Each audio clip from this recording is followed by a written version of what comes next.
Hello, welcome back to the Phantom Diary channel. I'm sure there are many of you listening to my stories to fall asleep. Before we start, write in the comments what country you're listening from. So, let's go. I had only been working in the office for a few weeks when I noticed it. The building was old. Well, older than most, but I didn't think much of it at first. A few worn tiles here, an elevator that groaned when it moved, the usual signs of age. The elevator itself was strange, though. It had a dark, polished wood interior with old brass buttons. It felt out of place among the more modern parts of the building. I took it up to the top floor a couple of times and had no issues, but I noticed something odd. Sometimes when I pressed the button for the ground floor, it didn't move at all. It would sit there still, the light above the G button flickering. It was on a rainy Wednesday that it finally happened. I was the last one in the office. Everyone else had already left, and I had stayed behind to finish a report. It was nearly 8 p.m., the only light in the office coming from my desk lamp and the flickering streetlights outside. I locked up and headed to the elevator. I pressed the down button. Nothing. I pressed it again, but the elevator stayed still, lights off. I frowned and pressed the G button. This time, the light above it flickered to life. The doors creaked open and I stepped in, not thinking too much about it. The doors closed behind me, but as the elevator started its descent, it began to shudder. The lights flickered again, and I heard a faint sound, like scratching but muffled. The elevator stopped moving altogether. My heart raced. I pressed the button again. Nothing. Then the scratching grew louder. It wasn't just a random noise, it was a rhythmic sound, like something, or someone, was trying to get in. I turned around to face the door, expecting to see nothing, but instead there was a shadow, faint and elongated, creeping across the wall inside the elevator. I stepped back, my breath catching in my throat. The shadow twitched, then moved toward me. I backed up against the far wall, frantically pressing every button, but the lights went out completely. I was plunged into darkness. The only sound was the steady scratching, and it was getting closer. Suddenly, the lights flickered back on. The shadow was gone. I breathed a sigh of relief, but before I could fully register it, the elevator began to move again, jerking to life as if nothing had happened. My stomach lurched, but I couldn't stop it now. It moved faster than usual, the floors clicking by too quickly. When the doors opened, I was shocked to find myself on the ground floor. I hadn't pressed the button. The G button was still lit up, but something was wrong. The lobby was darker than usual, the lights dim and flickering. The air smelled stale, like dust and something else, something sickly. I stepped out, looking around. The security desk was empty. The hall beyond the lobby was silent, but there was an odd feeling in the air. It felt as though I was walking into a memory, a place I had been before but couldn't fully remember. Then I heard it, a whisper, soft and indistinct, coming from the far end of the hall. The voice was so low that I couldn't make out the words, but it sounded almost familiar. Froze. The whisper came again, clearer this time. "You're not supposed to be here." My heart hammered in my chest. I took a step back toward the elevator, but the doors shut with a soft click. It was already gone. The elevator had left, as though it was never there at all. I turned back to the hall.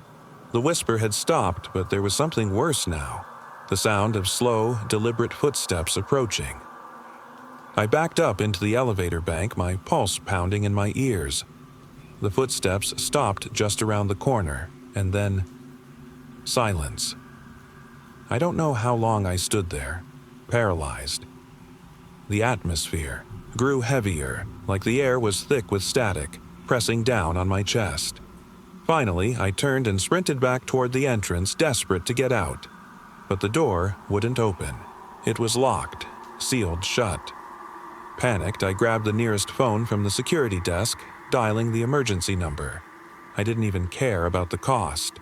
The phone clicked, the line went dead, and I screamed, banging on the door. And then, just as quickly as it had started, the door swung open. A rush of cold air flooded in. I dashed out, heart pounding, and didn't stop running until I was outside, breathing in the night air, the rain pelting down on me. I never went back to that building. I left town soon after, taking another job, but I've heard that the elevator is still there, still running, and people still hear those whispers from time to time. I just hope the next person doesn't hear it as loudly as I did. It was an old house, set at the top of a forgotten hill on the outskirts of town. No one had lived there for years, or so the locals said. They warned me about it, but I never listened to warnings. The house intrigued me.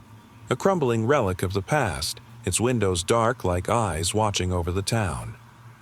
I had just moved into a small apartment nearby, and the house was hard to ignore.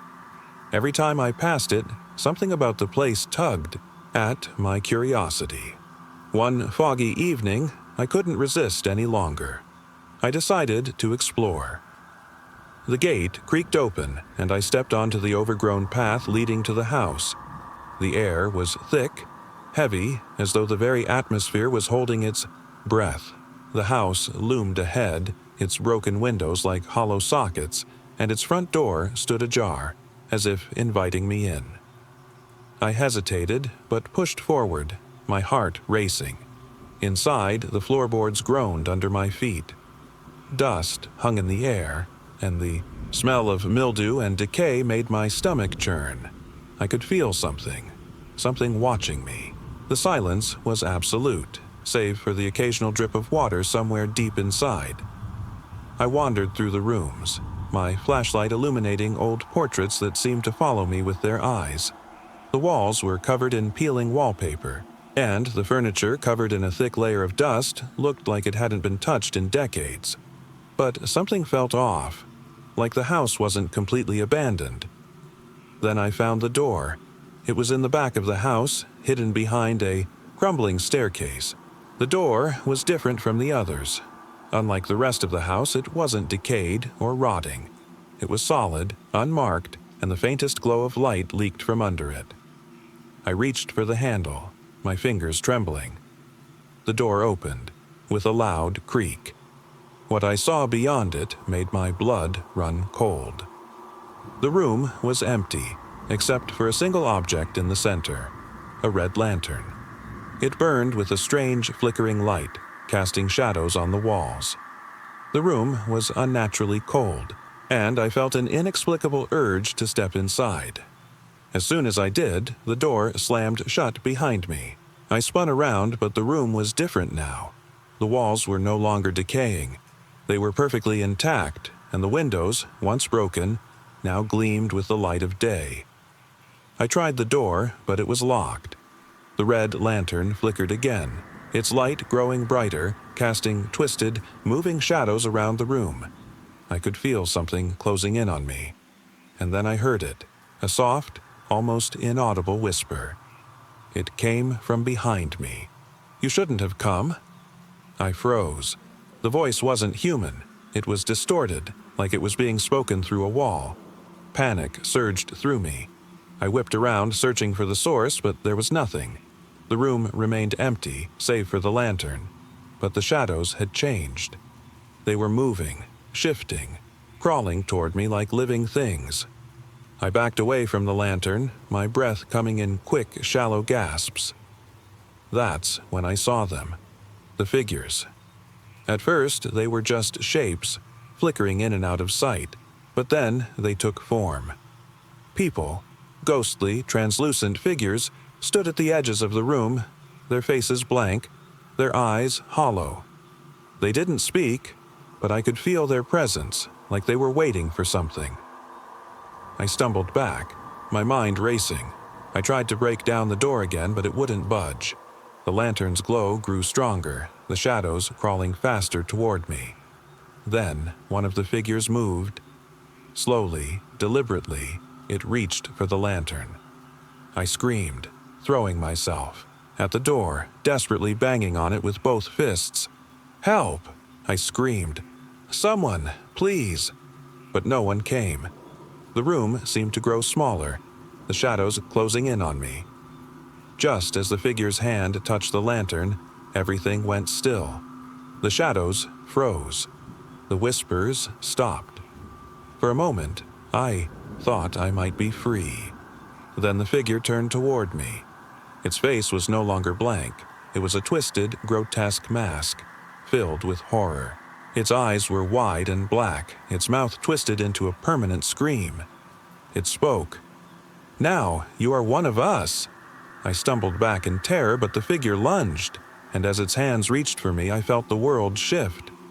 Suddenly, I was outside again, standing on the front porch of the house. The door was shut tight, and the red lantern was gone. The sun had set, and the air felt normal again, but the unease remained. I left the house quickly, my heart pounding in my chest. When I glanced back, the house seemed to watch me. Its windows, now dark once more, felt like empty eyes, waiting, always waiting. I never went back to that house, but sometimes, late at night, when I'm alone in my apartment, I hear a soft, whispering voice from the shadows. It always says the same thing. You shouldn't have come. I moved into the apartment on the 3rd floor just a week ago. It was small, a bit run down, but cheap. I didn't mind. The landlord was an odd, quiet man, but he seemed harmless enough. He handed me the keys with a strange, lingering look. The building itself had an unsettling feel. Creaky floors, hallways that always seemed too quiet. I wasn't the only tenant, though. The other apartments were occupied by people who kept to themselves. It felt like the kind of place where you didn't ask too many questions. On the 3rd night, the phone rang. I didn't recognize the number, but it was late, and I was too tired to ignore it. "Hello?" There was only silence on the other end. No breathing, no voice, just a low, steady hum. I pulled the phone away from my ear and glanced at the screen. The call had disconnected. I shrugged it off, maybe a wrong number, but then it happened again.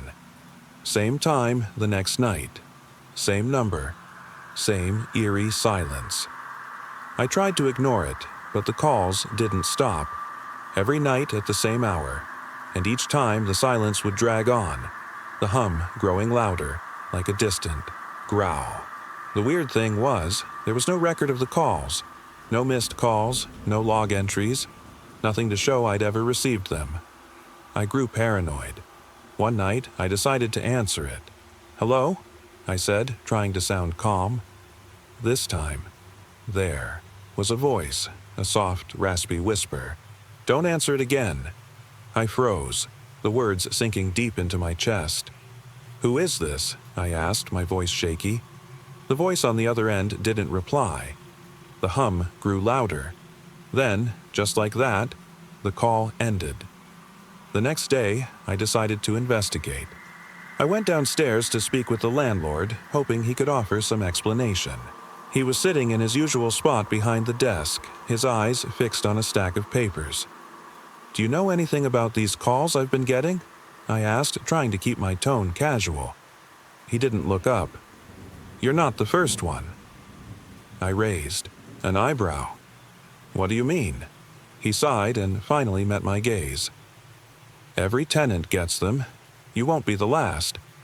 My blood ran cold. "What are you talking about?" He set down the papers, his expression serious. "It's the apartment. It's cursed, I guess. The phone calls started long before you moved in. Some people say they hear things, whispers, growls, things that aren't there. Others say the phone doesn't even work, but the calls always come." I swallowed, panic rising. "How do you know? All this?" He hesitated. "Because it happened to me, too." A chill swept through the room. "Who's calling me?" I asked, barely above a whisper. He didn't answer right away. Then he leaned forward. "You don't want to know. Trust me. Don't answer." The phone again. I left the office, my mind spinning. Later that night, the phone rang again.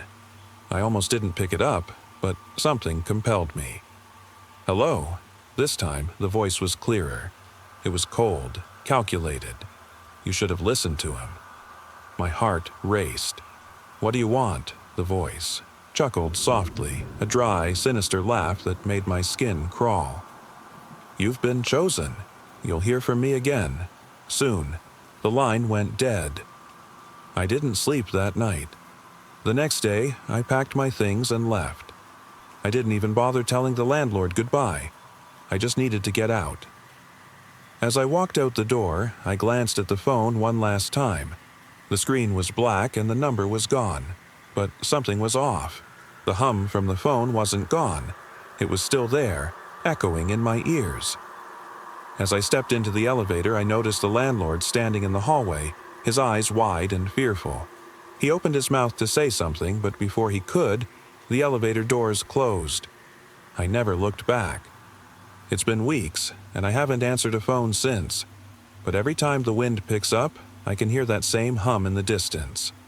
Soft, low, like a growl, and sometimes, just sometimes I can, hear a whisper in my ear. You should have listened. I had never believed in ghosts. In fact, I had always been a skeptic, dismissing every paranormal tale I heard as exaggeration or pure imagination. But all of that changed the night I moved into my new apartment. It was an old building, tucked away in a forgotten corner of the city, and I was excited to settle in. The moment I stepped inside, a strange chill washed over me. The air felt thick, almost stagnant, but I shrugged it off. The apartment was cheap, spacious, and perfect for starting fresh. The first few nights were uneventful. I unpacked, organized, and made it my own. But as I lay in bed one night, I heard something strange. It was a faint sound, almost imperceptible, like the soft creaking of floorboards, coming from the living room. I told myself it was nothing. Old houses make noise, right? But the sound kept going, a rhythmic creak and shuffle, like someone walking, softly across the room. I lay frozen in my bed, heart pounding, trying to convince myself it was my imagination. But I couldn't deny it. Someone, or something, was in the other room. I was too scared to move. I didn't want to face whatever was out there. Instead, I stayed perfectly still, holding my breath, hoping it would stop. The sound grew louder, closer. Then, suddenly, there was a soft tap at my bedroom door. My blood ran cold. My mind raced, and I debated whether I should get up and check. But the fear paralyzed me. I listened, waiting for more. Then, nothing. Complete silence. The next day, I tried to shake off the unease. Maybe I was just stressed from the move. But that night, as I lay in bed, the tapping came again. This time, more urgent, persistent, as if something was trying to get in. I finally mustered the courage to get up and check. My heart raced as I tiptoed into the living room, but there was nothing there. The apartment was empty. I checked the door, checked the windows. Everything was locked, secure. There was no explanation. I convinced myself it had to be a draft, or maybe the building settling. But deep down, I knew I hadn't imagined it. The fear lingered. The tapping continued every night, growing louder, more insistent. It was as though whatever was in the apartment was getting closer, closer to me. Each night, I grew more terrified, unable to shake the feeling that someone was watching me, waiting. Then one night, as I lay in bed, the tapping stopped. The silence felt suffocating. I held my breath, waiting for something, anything to happen. But there was nothing. I felt an eerie calm wash over me, an unsettling stillness. Suddenly, I heard a whisper. It was faint, but clear. It came from the doorway. "I'm here." I froze. The voice was low, almost like a soft hum, but unmistakable. I dared not look. My entire body was frozen in fear, unable to move. "I'm right here," the voice repeated, this time louder, closer. The sound sent a shiver down my spine. Without thinking, I jumped out of bed and bolted for the door. But as I reached for the handle, I heard the voice again, right behind me, close enough to feel the breath on the back of my neck. I'm not going anywhere. I spun around, but there was nothing. No one. The room was empty. In a panic, I ran out. Of the apartment, down the stairs, and into the street. I didn't stop running until I reached the nearest cafe. I spent the rest of the night there, too scared to go back. The next morning, I returned, my heart racing as I stepped inside. Everything was quiet, the apartment seemingly normal again, but when I checked the door, I saw it. The faintest scratch marks on the wood, deep and jagged, like something, or someone, had been trying to claw their way in. I couldn't take it anymore. I packed my bags and left that afternoon. As I walked out the door for the last time, I glanced back one last time at the apartment window. A shadow passed by, just behind the curtains. A figure, standing in my old living room, watching. I've never gone back to that apartment. But to this day, I sometimes hear that soft tapping in the dead of night from the other side of the door. I know now it wasn't my imagination, and something or someone is still waiting for me to come back. The hospital was quiet at night, almost too quiet. I worked as a nurse taking the midnight to 8 a.m. shift at an old, understaffed facility that felt like it belonged to a different era. The kind of place where time seemed to slow down, where the floors creaked and the walls had stories to tell if you listened close enough. On this particular night, I was assigned to the last wing, room 313, a section rarely used. The few patients in the ward were stable, so I was alone with my thoughts as the clock ticked slowly toward 3 a.m. The silence in the hall was suffocating, interrupted only by the occasional beeping of monitors and distant voices from the staff. Room. I was about to check on one of my patients, a man named Mr. Reeve, who'd been recovering from surgery, when I heard it, a soft shuffle like footsteps. I froze, glancing down the hall. It was empty. Thinking it was just my mind playing tricks, I shrugged it off and continued my rounds. But the shuffling came again, closer this time. I checked the hallway again, but still, no one was there. I went to Mr. Reeves' room. As I entered, the air felt unnervingly cold, even though the thermostat was set to a comfortable temperature. His bed was empty. My heart skipped a beat. I rushed to the bathroom, the closets, and even checked the window. Nothing. Panic started to crawl up my throat. "Mr. Reeve?" I called, hoping to hear his faint voice, but there was only silence. I stepped back into the hallway, my breath coming quicker now. The footsteps had stopped, replaced by an eerie humming sound. It wasn't coming from any of the rooms, but from the far end of the hallway. A soft, melodic tune that shouldn't have been there. My instinct told me to turn back, but I couldn't. Something pulled me forward. Slowly, I made my way toward the source of the noise. The light at the end of the hall flickered faintly. As I neared, I saw a figure standing by the window in room 314. I didn't recognize the person. She was tall, wearing an old-fashioned nurse uniform, her back to me, staring out the window at the empty street below. "Excuse me," I called, my voice shaking. She didn't respond. I took another step, but the moment I did, the door to room 314 slammed shut. I jumped back, startled, but my curiosity got the better of me. I reached for the door handle. It was locked. The humming came again, louder now, and I swore I could hear whispers mixed in, almost like voices calling my name. A chill ran down my spine as I backed away from the door, my mind racing. Then I heard the shuffle of footsteps. Behind me, soft but deliberate. I spun around quickly, but no one was there. Suddenly, the hallway lights flickered and the temperature dropped drastically. I could see my breath in the air. That's when I saw it.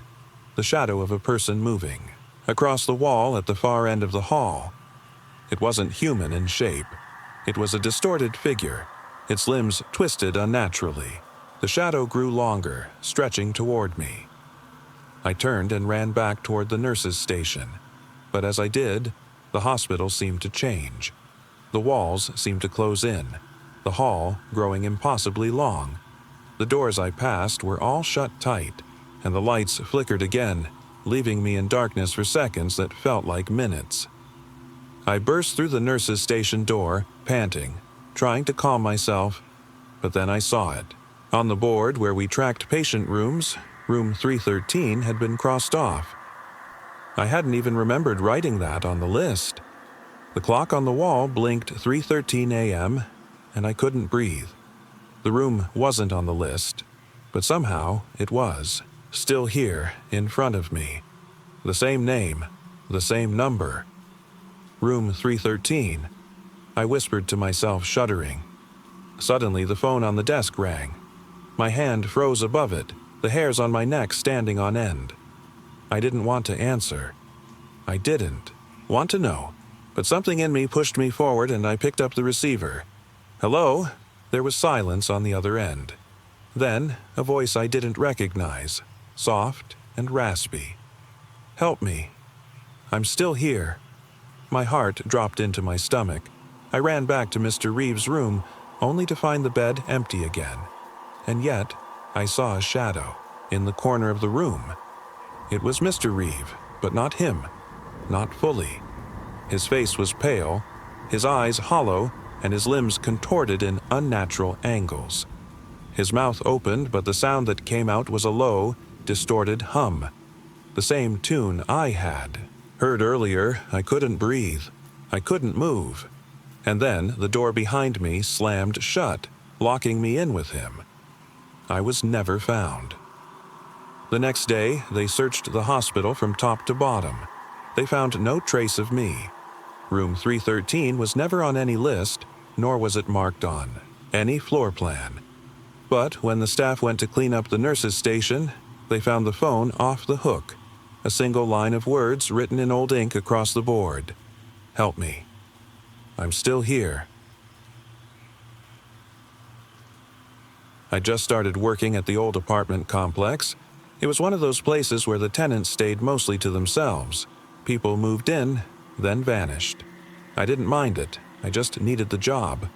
The building was old. The floors creaked with age, and the walls smelled faintly of something sour. Most of the tenants were quiet, but there was one room that always stood out. The room at the end of the hall. Room 13. Everyone in the building avoided it. I'd heard the stories, rumors about a man who'd once lived there, someone who never left the apartment, even after he died. No one really seemed to know much. I didn't think much of it either. People talk. But when I started my night shift, alone, everything changed. The elevator broke down around 2 a.m., leaving me to take the stairs. As I climbed, I felt a strange chill crawl along my skin. It was always colder on the upper floors, but tonight the air was unnaturally frigid. As I passed the door to room 13, I stopped. The faintest sound, like muffled footsteps, echoed from the other side. My heart skipped. I stood frozen for a moment, my hand gripping the banister. Then I heard it more clearly. Heavy, deliberate footsteps. Someone walking, pacing back and forth. I hesitated. No one had been seen in that apartment for months. I should have ignored it, but curiosity won. I knocked lightly on the door. No answer. I knocked again, this time louder. The footsteps stopped. Hello? I called, my voice trembling. There was no reply. I stood there for a moment, my breath forming little clouds in the cold hallway, wondering if I should leave. But the door. It looked so ordinary, yet something about it felt off. The air around it seemed wrong. Then the door creaked open. I jumped back, nearly knocking into the wall. Inside, the apartment was dark. No lights on, only the faint glow of moonlight streaming through the dusty windows. The door opened wider, creaking with a life of its own. Something inside beckoned me.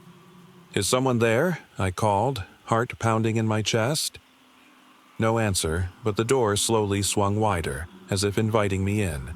I stepped inside, the cold air hitting me in waves. The apartment seemed untouched, almost pristine, but the silence was suffocating. The only sound was the soft thud of my own heartbeat. I began to walk through the dark rooms, the floorboards groaning under my feet. Everything was old but well kept. Vintage furniture, faded wallpaper, and dust that hung in the air like it had been waiting for someone to disturb it. Then I found the bedroom.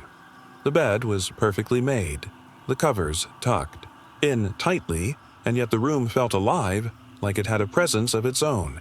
In the corner of the room stood a chair, facing the window. I took a step closer, and that's when I saw it. A figure. Not someone sitting in the chair, but the faint outline of a person, glowing faintly, as if made of light.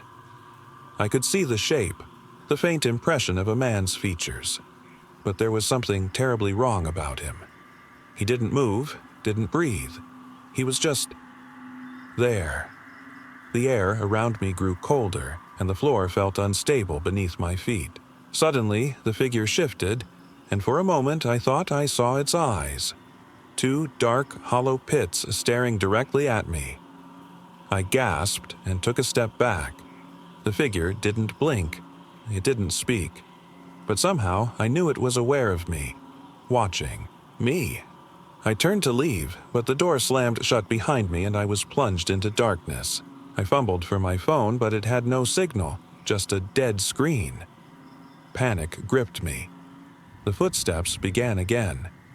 Slowly at first, then faster, like someone running toward me. I tried to open the door, but it wouldn't budge. The footsteps grew, louder, closer. Then I heard a voice. Leave. Now.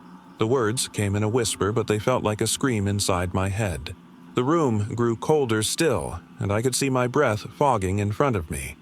With one final push, the door flew open and I stumbled into the hallway, gasping for air. The footsteps stopped. The figure was gone. I bolted down the stairs, not stopping, until I was out of the building, breathing in the crisp night air.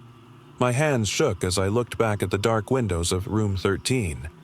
I never went back inside. The building's landlord found me the next morning. "Where were you last night?" he asked casually. I stammered, telling him about the strange noises, the figure in the room. He just smiled knowingly. "Room 13 has a history," he said. "No one ever stays there for long. As for me, I left that night and never returned. But sometimes, when the wind howls just right, I can still hear the footsteps echoing in the empty halls, pacing back and forth, waiting." I've always liked quiet places. A small, remote town tucked away from the rest of the world seemed like the perfect getaway for me, especially after the chaos of my city life. So, when I found a listing for an old house to rent near a church, with a bell tower, I didn't think twice. The house was cheap, charming, and isolated. The perfect retreat. The first few days were peaceful. The church, with its ancient stone walls and weathered wooden doors, stood at the end of a narrow dirt road, visible from my window. It had always struck me as eerie, but in a beautiful way. The bell tower rose high above the trees, and every evening at dusk, the bell would ring. It was a deep, resonant sound, and it seemed to shake the ground. At first, I didn't mind it. In fact, it felt like part of the charm. But by the fourth day, I started noticing something strange. The bell rang at random times, not just at dusk. Sometimes it would toll in the middle of the night, echoing through the valley, waking me from a deep sleep. I tried to convince myself it was nothing, a broken mechanism or the wind, but it felt wrong, unnatural. One evening, I decided to go see it for myself. I walked through the overgrown grass, the setting sun casting long shadows on the path. The door to the church creaked open as I pushed it. The smell of mildew hit me and the air inside felt damp. I hesitated at the entrance, looking up at the tower that loomed above me like a dark sentinel. The church was empty. but I could hear something, faint like a whisper. I couldn't make out the words, but the voice was unmistakable. It wasn't coming from the tower. It was coming from inside the church, from somewhere deep in the building. I moved cautiously toward the source of the sound, my footsteps echoing through the hollow space. The floorboards creaked beneath me. The whispering grew louder as I approached the altar where an old wooden door was slightly ajar. The voice was clear now, too clear. Leave. I froze. The voice was not a gentle plea, but an urgent command. The hairs on my neck stood on end. I turned back toward the door, but before I could leave, the bell began to toll again.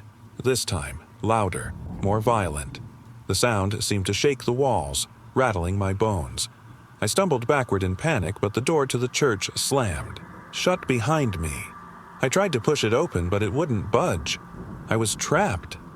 The whispering grew into a cacophony of voices, all calling to me, chanting words I couldn't understand.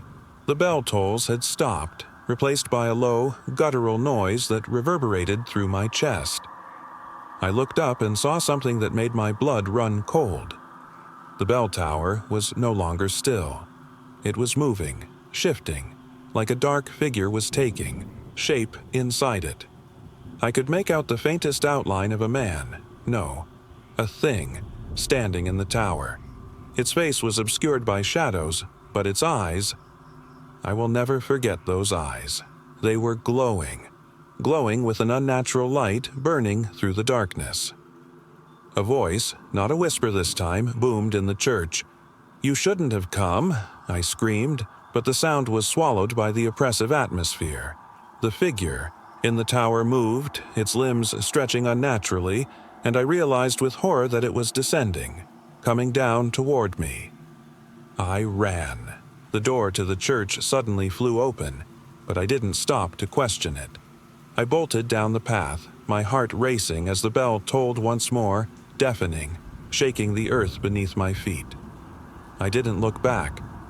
When I reached my house, I slammed the door shut and locked every window, but I couldn't escape the feeling of being watched, of something lingering just outside. I could hear the toll of the bell, even now, in my mind, constant, unrelenting. That night, I woke up to the sound of the bell tolling again. It was midnight, but it was not the usual toll. This time, the bell rang 3 times in rapid succession, followed by a silence that was more terrifying than the noise. I heard a knock at the door. My heart stopped. I didn't move, didn't breathe. The knock came again, slow, deliberate. The door creaked open. I could see the silhouette of a figure, standing in the doorway. It wasn't a man, but something else. I couldn't see its face, only the faint glow of those glowing eyes, and then I heard the whisper again, only this time, it wasn't in the church. It was right next to me. Leave. But it was too late. The figure stepped forward, and the last thing I saw was the glowing eyes before everything went black. It was a rainy afternoon when I first noticed it. I had just moved into a small, creaky apartment in a quiet neighborhood. Nothing special. The kind of place where you never really get to know your neighbors, but it was cheap, and I needed to get out of my old place. The apartment itself was mostly bare when I arrived. The walls were thin, and the old wooden floors creaked underfoot. The windows were large, overlooking the street below, but the view wasn't great. Just a row of rundown houses and a few trees that always seemed to be swaying, even when the air was still. At first, everything was fine. The first few nights were peaceful, nothing more than the usual city sounds. Cars passing, people talking, the hum of the streetlights. But then one night, I noticed something strange. I was sitting on the couch, reading a book. The room was dark, only a lamp casting a soft yellow glow. But something in the window caught my eye. At first, I thought it was just a trick of the light. The reflection in the window wasn't of me or anything in the room, but something else. A figure. It was tall, cloaked in shadows, standing motionless across the street. I blinked, but when I looked back, the figure was gone. I chalked it up to exhaustion. Maybe I was just tired. But the next night, the same thing happened. The figure was there again, standing still, its face obscured by darkness. I tried to ignore it, but the unease began to settle in my chest. The following evening, I decided to stay up later, hoping to catch a glimpse of whatever it was. This time, I didn't take my eyes off the window. Hours passed. The rain had picked up outside, tapping against the glass. And then, just as I thought I'd imagined it, I saw the figure again, standing in the same spot. But this time, something was different. The figure moved. Slowly, it took a step forward, its outline sharp against the wet streetlights. My heart pounded. I had to be imagining this. I rushed to the window, but when I opened it, there was nothing outside.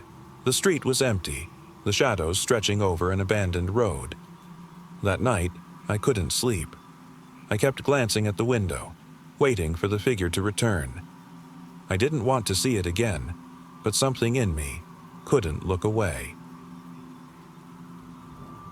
The next day, I did some research. I asked around the building, but no one seemed to know anything about the strange figure. However, an old man in the corner store told me a story about the apartment building and the street. Years ago, he said, there was a man lived in that building, always standing by the window staring out. One night, he disappeared, and no one ever saw him again. That night, I had a sense of dread. I stayed awake longer than usual, watching the window, waiting for the figure to return. And then it did. But this time, the figure wasn't just standing there. It was staring back at me, directly at me, its face now visible in the reflection. Its eyes were wide, dark, and hollow, like they were staring straight through me. The reflection wasn't just a shadow, it was a person. I froze.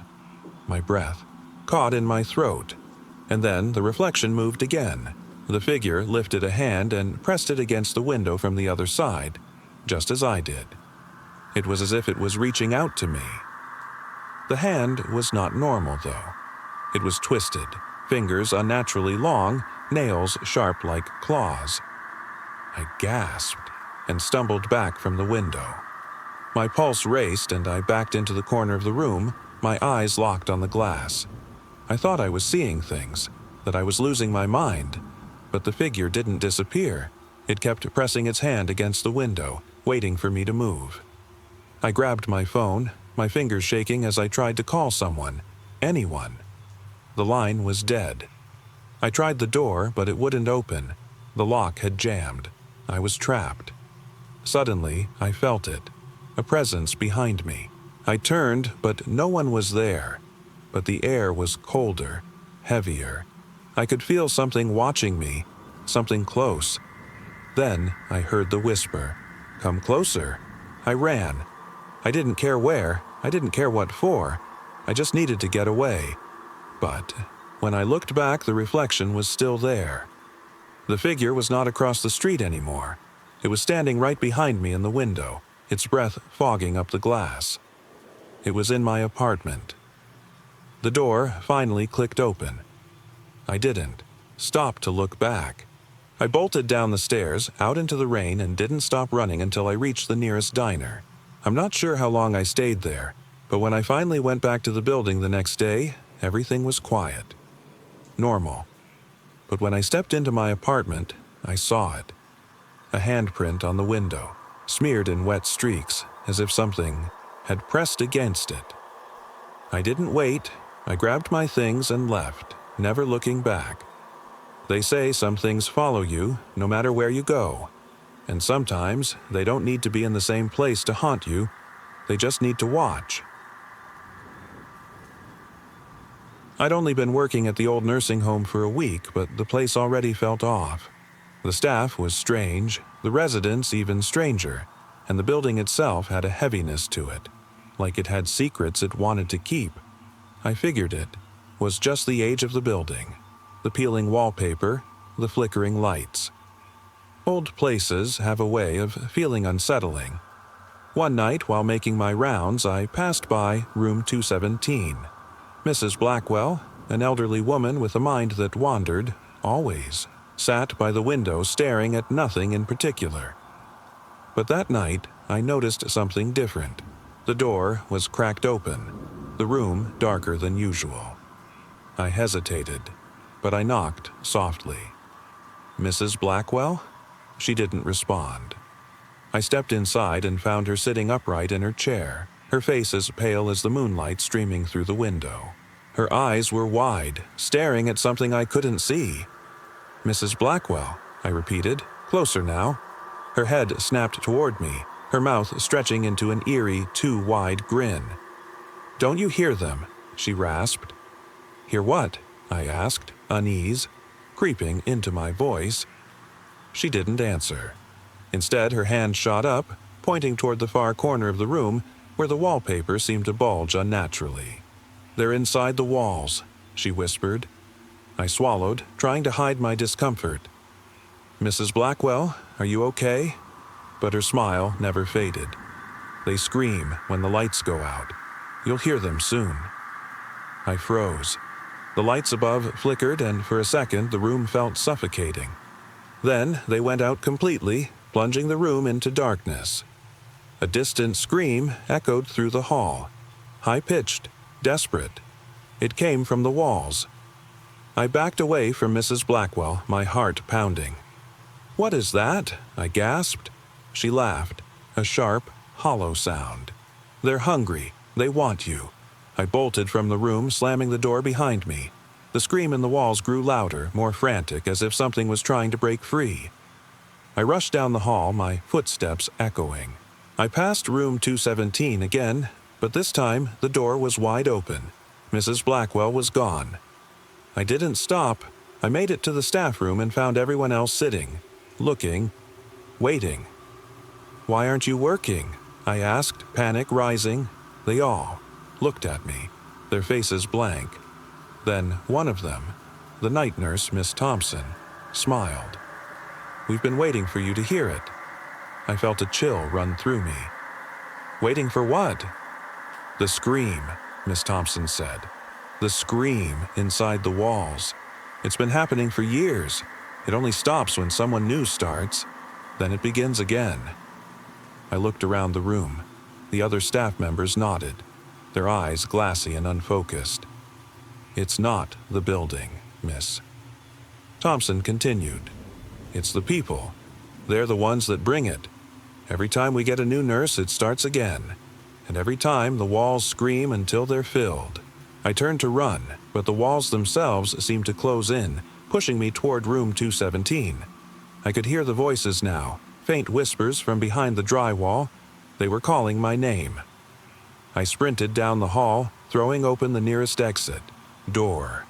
But it slammed shut in my face as if it had been waiting for me. The light flickered once more, then went out. I heard it, the scream, and it was closer now, so much closer.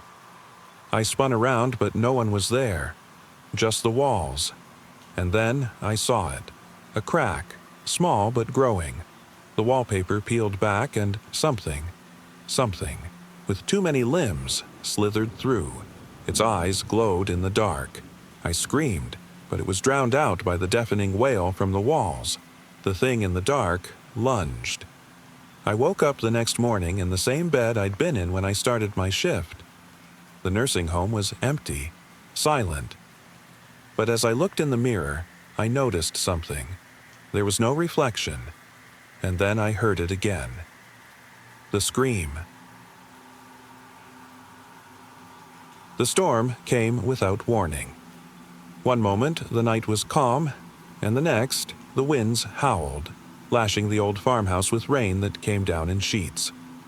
I had just moved into the house. It was isolated, far from the nearest town, but it was cheap, and I was eager to start fresh. I sat in the kitchen, reading by the dim light of a flickering lamp, when I heard the first knock. It was soft, but it sent a chill through me. I wasn't expecting anyone. No one even knew I had moved in yet. I stood and made my way to the front door, heart racing for reasons I couldn't explain. I opened it slowly. No one. Just the storm. Outside. Confused, I stepped onto the porch, scanning the yard. Nothing. Just the trees swaying violently in the wind. I was about to close the door when I heard it again, this time from inside the house.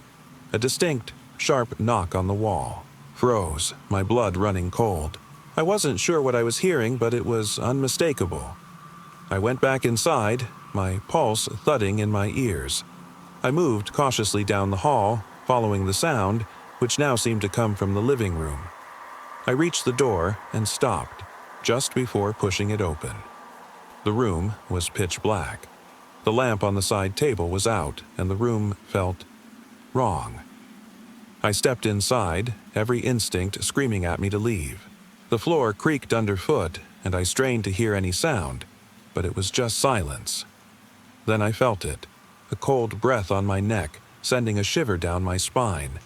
I whirled around, but there was no one there, just shadows in the corners of the room, stretching and twisting in the dim moonlight that filtered through the curtains. I couldn't breathe. I turned to run, but the door slammed shut with a force that rattled the walls. Panic surged through me. The air felt thick, heavy, and then the knocking began again. Louder this time, coming from the far corner of the room. I backed away slowly, my heart racing. The knocking was rhythmic, deliberate, like someone was tapping a finger against the wall, just out of sight. I could feel its presence in the room, something watching me, waiting. I was not alone.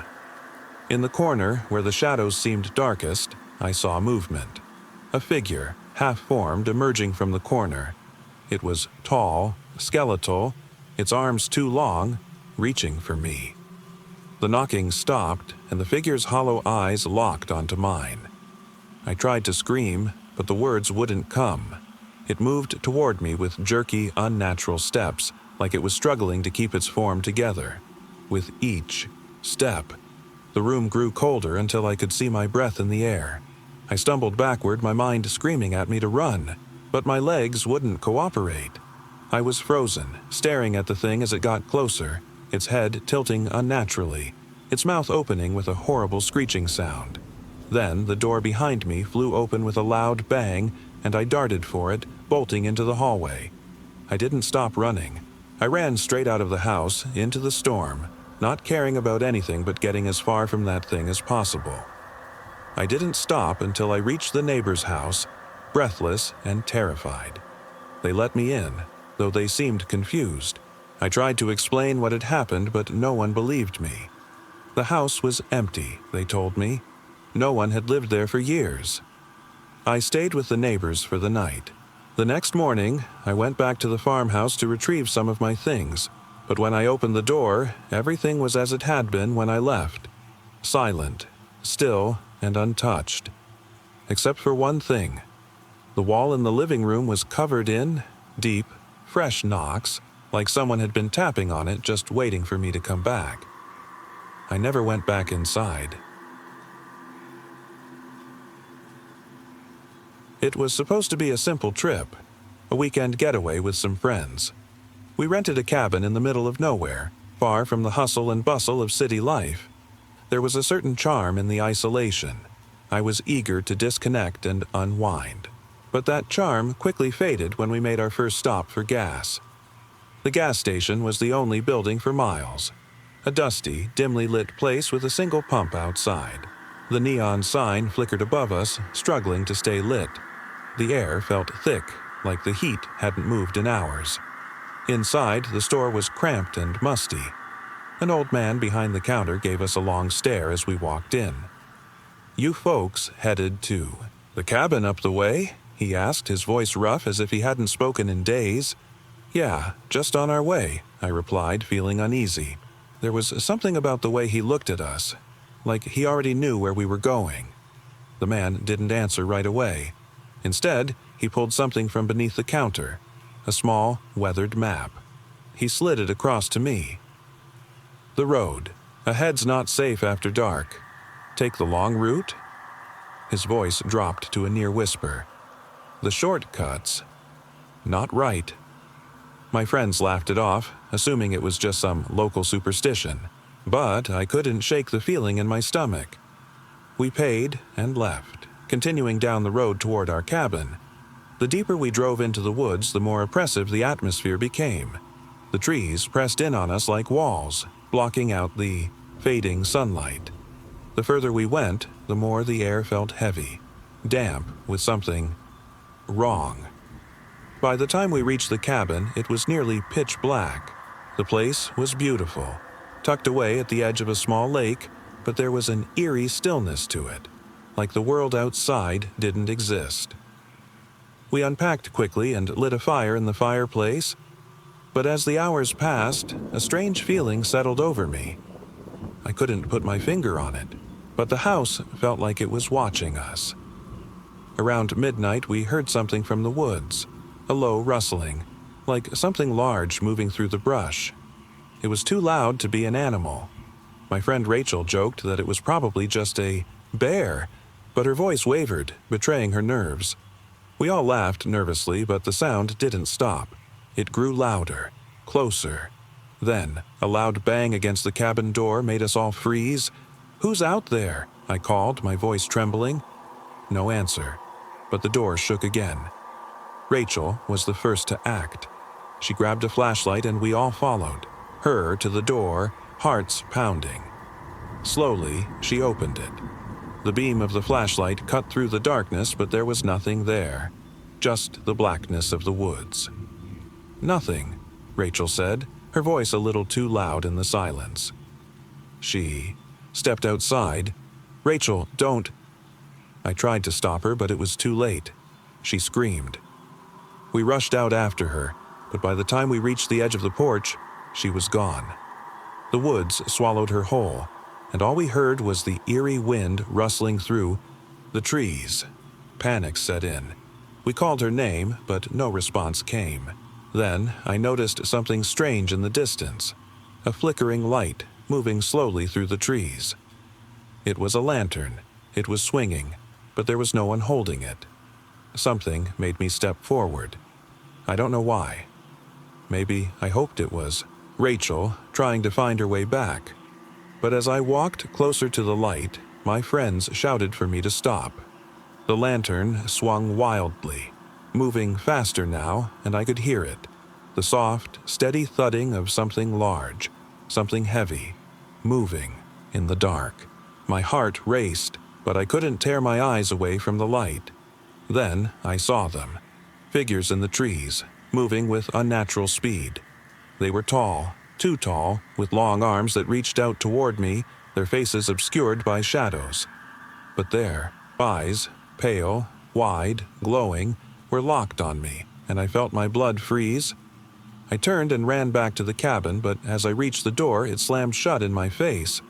My friends were inside, shouting for me to get in, but when I looked back at the woods, the lantern was gone. The figures were too. But that wasn't the worst part. It was Rachel's voice. It was coming from the woods. "Help me," she whispered, barely audible but unmistakable. "Please, come back." I tried to speak, tried to scream, but the words caught in my throat. My friends were already unlocking the door, but when I stepped inside, something was different. The air was colder, heavier. The cabin felt wrong. And then I saw it. On the wall, next to the fireplace, carved into the wood with deep gouges, was a message. "They wait for the last one." The lights flickered and went out. All that was left was the lantern light, now casting shadows that seemed to move on their own. I looked toward the window and saw it. Rachel, standing in the woods, staring at me, her eyes empty and hollow, the lantern swinging from her hand. The door slammed shut again. We were trapped, and it was waiting for us all. It was supposed to be a quick ride home.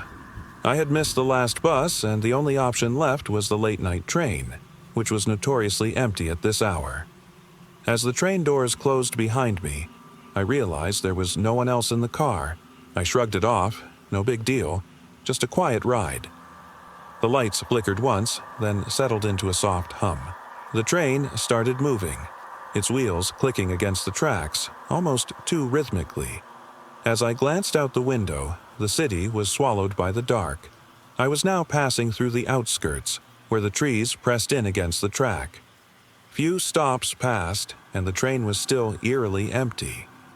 I tried to focus on my phone, scrolling through mindless social media posts, but my mind kept wandering. There was something unsettling about the stillness, the silence. A shiver ran down my spine. Then the door at the far end of the car slid open. A man stepped in, tall, with dark hair and an old-fashioned trench coat that swayed as he moved. He didn't look at me, just made his way to the seat directly across from me, sitting with his back to the window. His presence felt odd, out of place. I noticed his shoes, too, polished black leather, the kind that felt like they hadn't been worn in years. I didn't say anything, just stared at him. He didn't seem to notice, or if he did, he gave no sign. The silence stretched longer than I was comfortable with, and the train rumbled louder as we hurtled through the darkness. After a few minutes, I saw something strange. A reflection in the glass. The man's reflection didn't match his movements. His head was tilted slightly forward, but his reflection stared straight ahead. I blinked and looked away, chalking it up to the weird lighting in the train. But the feeling of unease stuck. The train screeched as it slowed for the next stop, but something was wrong. The doors didn't open. Instead, they remained sealed shut. I pressed the button to call the conductor, but nothing happened. The man turned his head slowly toward me, his eyes glimmering like he had been waiting for this exact moment. "You shouldn't have gotten on," he whispered, his voice sending a chill down my spine. My breath caught in my throat. My fingers tightened around my phone, but I couldn't look away. "The train never stops," he said again, his lips barely moving. Suddenly, the lights flickered again, this time much longer than before. When they came back on, the man was gone. No door had opened, no sound of him leaving. He had simply vanished. My heart raced and I grabbed the nearest handle, trying to open the door myself. Nothing. The walls felt oppressive, closing in on me. Panic crept into my chest. I pounded on the emergency button by the door, but still, nothing. The train roared through the darkness, faster now, shaking violently as though it had been jolted into overdrive. I stumbled back into my seat, clutching the armrests. My mind raced with thoughts of what the man had said. The train never stops. Suddenly, I heard a sound. Soft, faint, like someone was whispering. The voice wasn't from the direction of the door, it was right behind me. I whipped around, but no one was there. The whispering continued, growing louder. "Get off the train.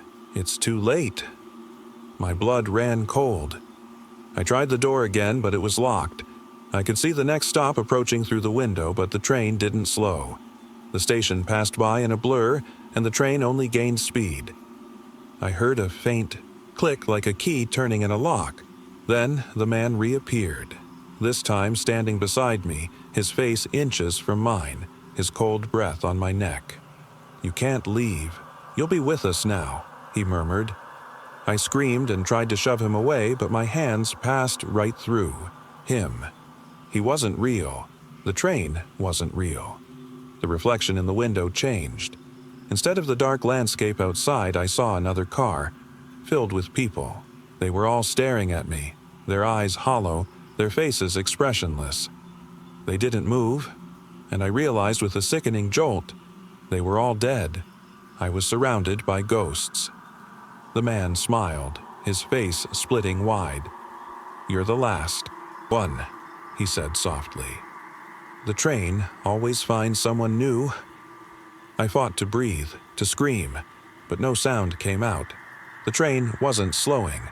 The dark figures in the reflection were coming closer, pressing against the glass. I could feel their cold hands on my skin, tugging me toward them. Then, just as suddenly as it started, the train jerked to a stop. The lights went out, and everything fell silent. When I opened my eyes, I was standing on the platform of an empty station. The train was gone. The night was still and the air was thick with the smell of rust and decay.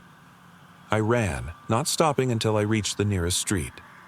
My phone had no signal, no record of the train, and the time was frozen at 11:59. The worst part? The next night I saw a missing persons poster with my own face on it, dated the night before. I never liked taking the last train of the night. There was something about the empty, hollow feeling of the stations that unsettled me. But after a late shift at work, I didn't have much choice. The train station was practically empty, and the platform lights flickered in the cold, late-hour air. I waited, shifting from foot to foot, trying to shake off the gnawing feeling in my stomach. The train was late, and the usual buzz of conversation was absent. Just a few tired souls, all silently staring at the ground or scrolling through their phones. When the train finally arrived, it was older than usual. The metal was scratched and rusty, the headlights dim as it screeched to a halt. I stepped in, looking for an empty seat. The carriage was nearly deserted, save for a man sitting at the far end, staring at the wall. He didn't move, didn't acknowledge me as I walked past him.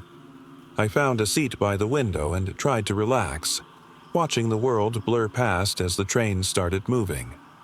The tracks hummed beneath me, and I leaned my head against the cool glass, feeling the exhaustion take over. Then I heard it. A low, almost imperceptible sound.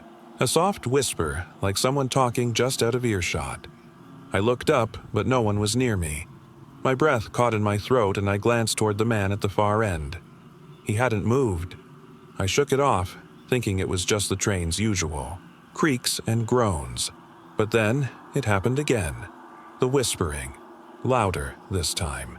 It wasn't coming from the man, but from somewhere deeper within the train. I stood up, my pulse quickening. "Hello?" I called, my voice trembling slightly. No answer. The train car was cold now, the temperature dropping in a way that didn't feel natural. I started walking toward the back, drawn by an uneasy feeling, the whispers growing louder with each step. As I reached the end of the car, I froze. A figure was standing there, facing the door that led into the next car. A woman, her back to me, her hair long and black, draped in a ragged coat. She didn't turn when I approached, just stood there, unnervingly still. "Excuse me," I said, my voice sharp. She didn't respond. I took another step forward, my heart racing now. The air felt thick, suffocating, like the space around me was closing in. The woman's shoulders twitched just slightly. I reached out and touched her arm. She flinched but didn't move otherwise. When I pulled my hand back, my fingers were wet. I looked down and saw the streaks of red on my skin. Blood. My stomach lurched and I stepped back. The woman slowly turned to face me, her face pale and expressionless. Her eyes were wide open, but the pupils were missing. Just blank, empty sockets. Stumbled backward, my heart hammering in my chest. But the door to the next car was locked. I was trapped. The whispers came again, this time louder, more frantic. The woman opened her mouth, but no sound came out. Only the low, growling hum of the train's engines. Then, in a single, smooth motion, her head twisted completely around, facing me with those empty sockets. "Get off," she whispered, her voice, barely audible, but somehow echoing in my mind. "Get off the train." The world tilted, my stomach churned. I didn't know what I was looking at, what I had gotten myself into. The train rumbled louder, shaking beneath me. The air turned frigid, and I realized in a terrifying moment of clarity that we weren't on a regular track anymore. I bolted toward the door, my hands slick with sweat as I yanked it open. The train was no longer moving through familiar streets, but through dark, endless space. Outside the window there were no buildings, no lights, just an endless void. I turned back, but the woman was gone. The car was empty now. I could still hear the whispers, though, echoing in the corners of my mind. The train screeched to a halt. The lights flickered and went out. The silence was deafening. I ran off the train without looking back, my heart pounding in my ears. I didn't know where I was, but I knew one thing for sure. I would never take the last train again. As I looked around, disoriented, a figure appeared at the platform. The same woman. Her face turned toward me, a smile forming where there should have been no mouth. "You shouldn't have gotten off," she whispered. "Now, you're one of us." And then everything went black. I always thought the old house was just another ghost story. Nothing more than a creepy tale to spook tourists who wandered too far off the beaten path. It was a crumbling Victorian near the edge of town, the kind of place kids dared each other to go at night. But last summer, when my friends and I made a plan to explore it, I didn't expect anything truly terrifying to happen. We arrived around dusk. The house loomed in front of us, its windows dark and broken. The porch sagged and the paint was peeling in large patches. A storm was brewing in the distance, the air thick with tension. But we were ready. I grabbed my flashlight and pushed. The creaking door opened. It smelled old, like mildew and decay. We joked nervously as we stepped inside, our voices echoing in the empty halls. Dust swirled in the flashlight beam, and old furniture sat abandoned, rotting in the corners. We split into pairs to explore, because that's how dumb kids think when they're invincible. I ended up with Jake, one of my best friends, as we wandered deeper into the house. It felt wrong from the start. The air was too still, too cold for a place that hadn't seen any kind of life for decades. The silence pressed against us like a heavy weight. At the end of a long hallway, we found a door, slightly ajar. It wasn't locked, but when I touched the handle, I felt a chill shoot through my fingers. Jake didn't seem to notice, pushing it open as if it was any other room. Inside, the room was dark, but there was something odd about the walls. Faint marks, like fingerprints, streaked across the wallpaper. They were too fresh to be from the house's decay. Something wasn't right. We moved closer to inspect. The door slammed shut behind us. We both jumped, but before we could speak, we heard it. The first knock. Knock. Knock. It was loud and sharp, coming from the other side of the room. It didn't make sense. The walls were solid, and there was no one else in the house. My heart started racing. Jake went pale. "Who's messing with us?" he whispered. I shrugged, but my voice was shaky. "No idea. Let's get out of here." We turned to the door, but before we could even reach it, the second knock came. Knock. Knock. Closer. This time. Louder. It felt like it was right behind us. My breath caught in my throat. I turned, but there was nothing. Nothing but the blackness of the room. The air around us seemed to thicken, and the temperature dropped even further. The third knock was different. It was heavier, more deliberate. It came from the door. Knock, knock, knock. I spun around, panic rising in my chest. The handle on the door twisted. I grabbed Jake's arm. "Let's go, now!" But Jake wasn't moving. He was staring at the door. The handle was turning, slowly at first, but then it began to twist faster. The door shook violently as if someone, or something, was on the other side trying to get in. I grabbed Jake and yanked him toward the window.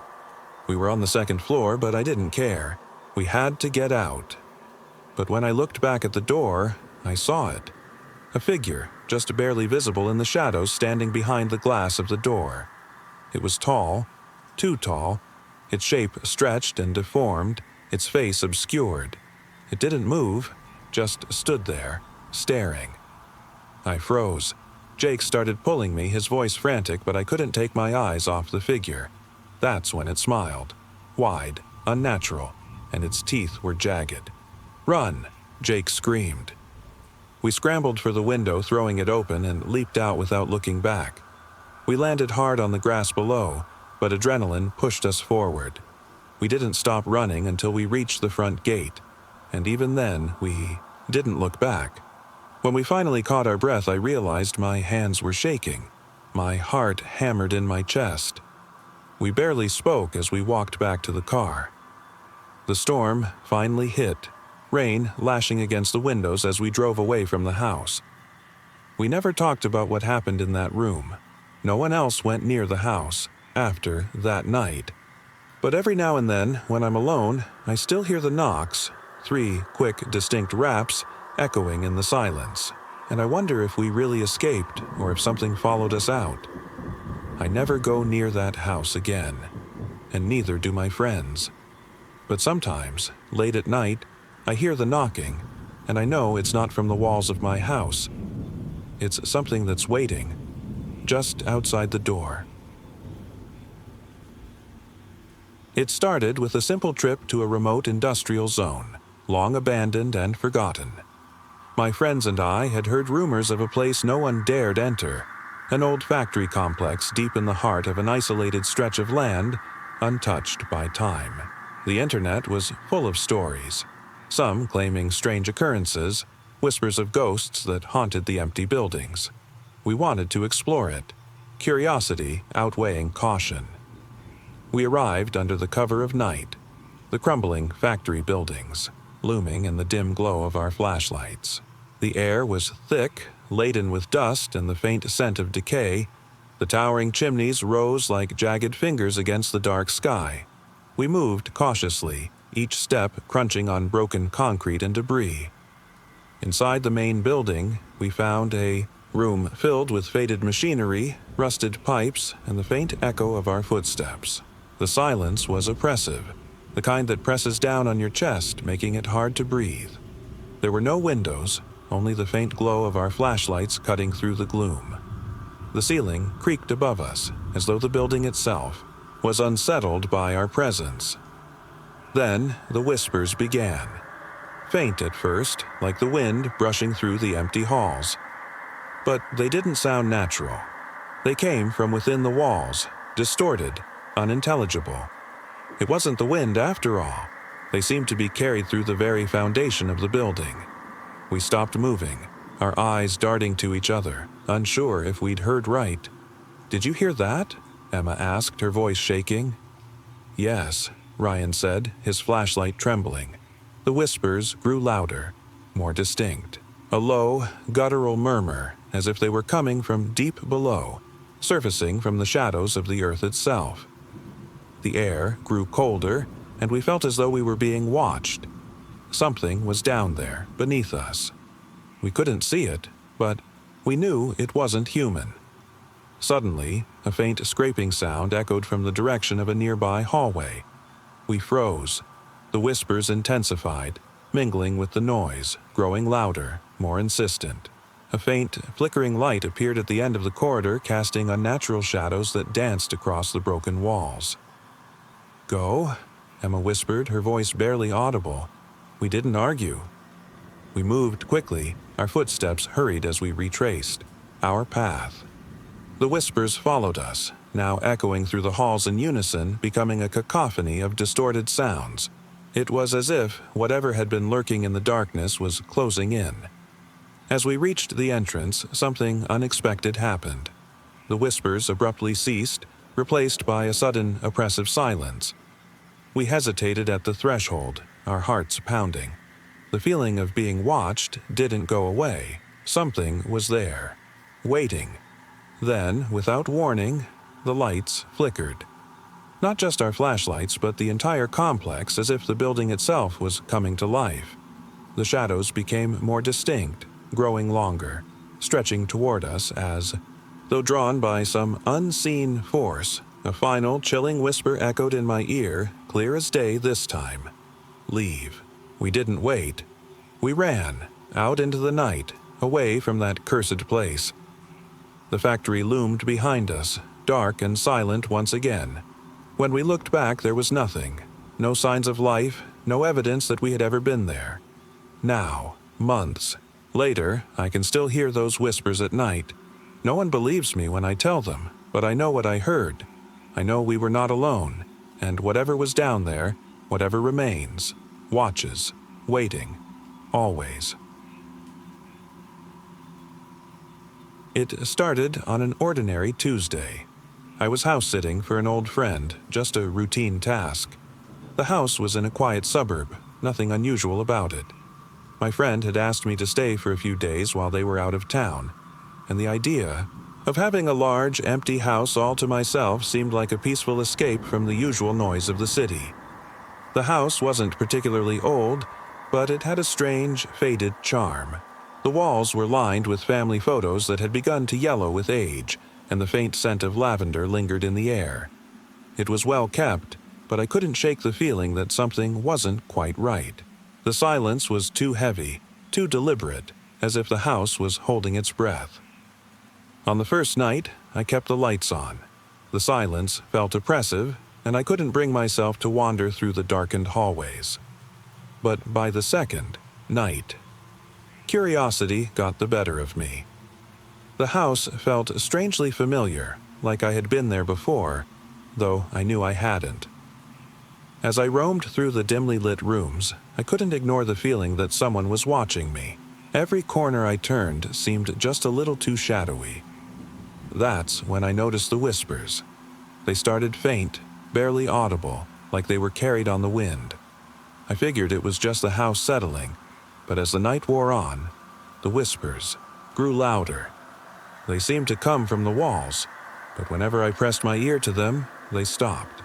It was as if the house itself was trying to speak, only to fall silent when I paid attention. By the third night, the whispers had become impossible to ignore. They echoed through the house, now distinct words, soft, chilling, and indecipherable. I kept moving from room to room, but no matter how far I walked, they followed. It felt as though the house had come alive, consumed by some unseen force. Then, around midnight, the lights flickered and died. Panic shot through me as I realized the house was plunged into darkness. I fumbled for my phone to call for help, but my signal was gone. I was cut off from the world. Suddenly, I heard footsteps. Slow, deliberate, echoing down the hallway. I stood frozen, my heart thudding in my chest. The footsteps weren't like any I'd ever heard. No one walks like that. It was as if whoever, or whatever, was making those sounds didn't have legs. The pacing grew louder, closer. Then a knock. Just one, but it wasn't at the door. Came from inside the walls. A hollow knock, repeated over and over as though someone was trapped behind them, trying to escape. My blood ran cold as I backed away, feeling trapped and surrounded by darkness. I didn't know how long I stood there, but soon the whispers became more than just disembodied sounds. They were calling to me. They seemed to come from all around, each word spoken clearer than before. "Let us out," they pleaded. "Please, help us." In a moment of sheer terror, I bolted for the front door. I didn't care about the force keeping me there. I had to escape. But as I unlocked the door and pushed it open, I realized it wasn't my front door. The house I was standing in wasn't the one I had entered. I had stepped into a house identical to the one I had come from. Same layout, same old photos on the walls. But something was different.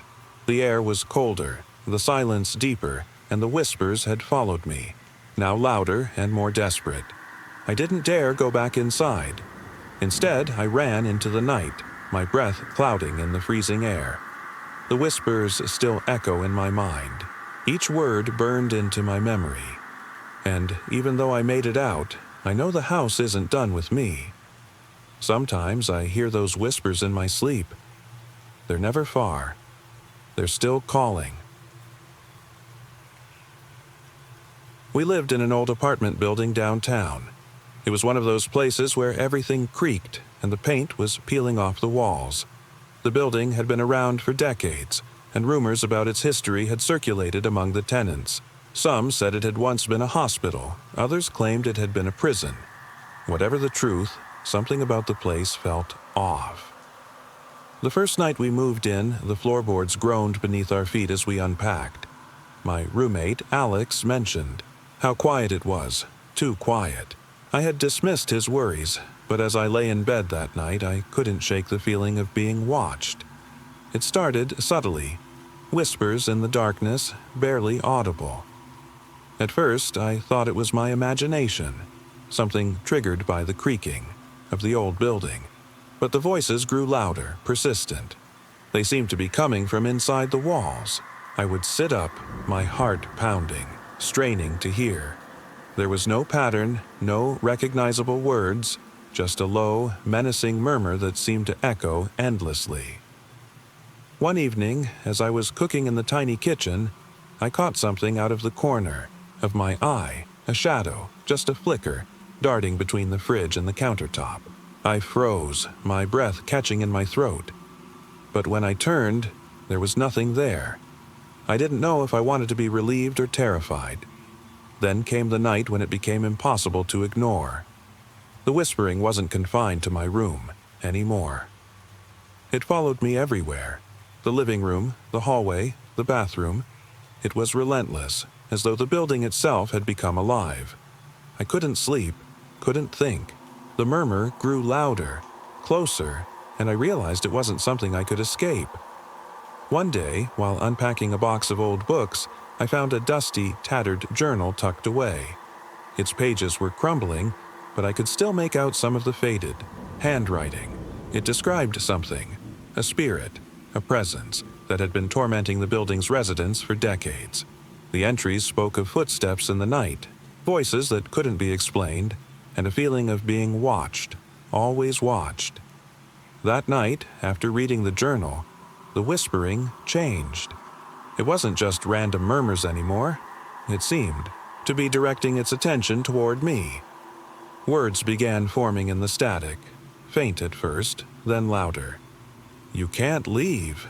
I couldn't take it anymore. Desperate, I called Alex, who had gone out earlier that evening. When he arrived, his face was pale. He had been hearing the same whispers, the same voices. "I can't take this anymore," he confessed. "It's like they're inside my head." That's when we knew we weren't alone. Whatever haunted that building had found us. We packed up the essentials and left. In the weeks since, I've tried to forget, to convince myself it was all in my head. But the whispers still come.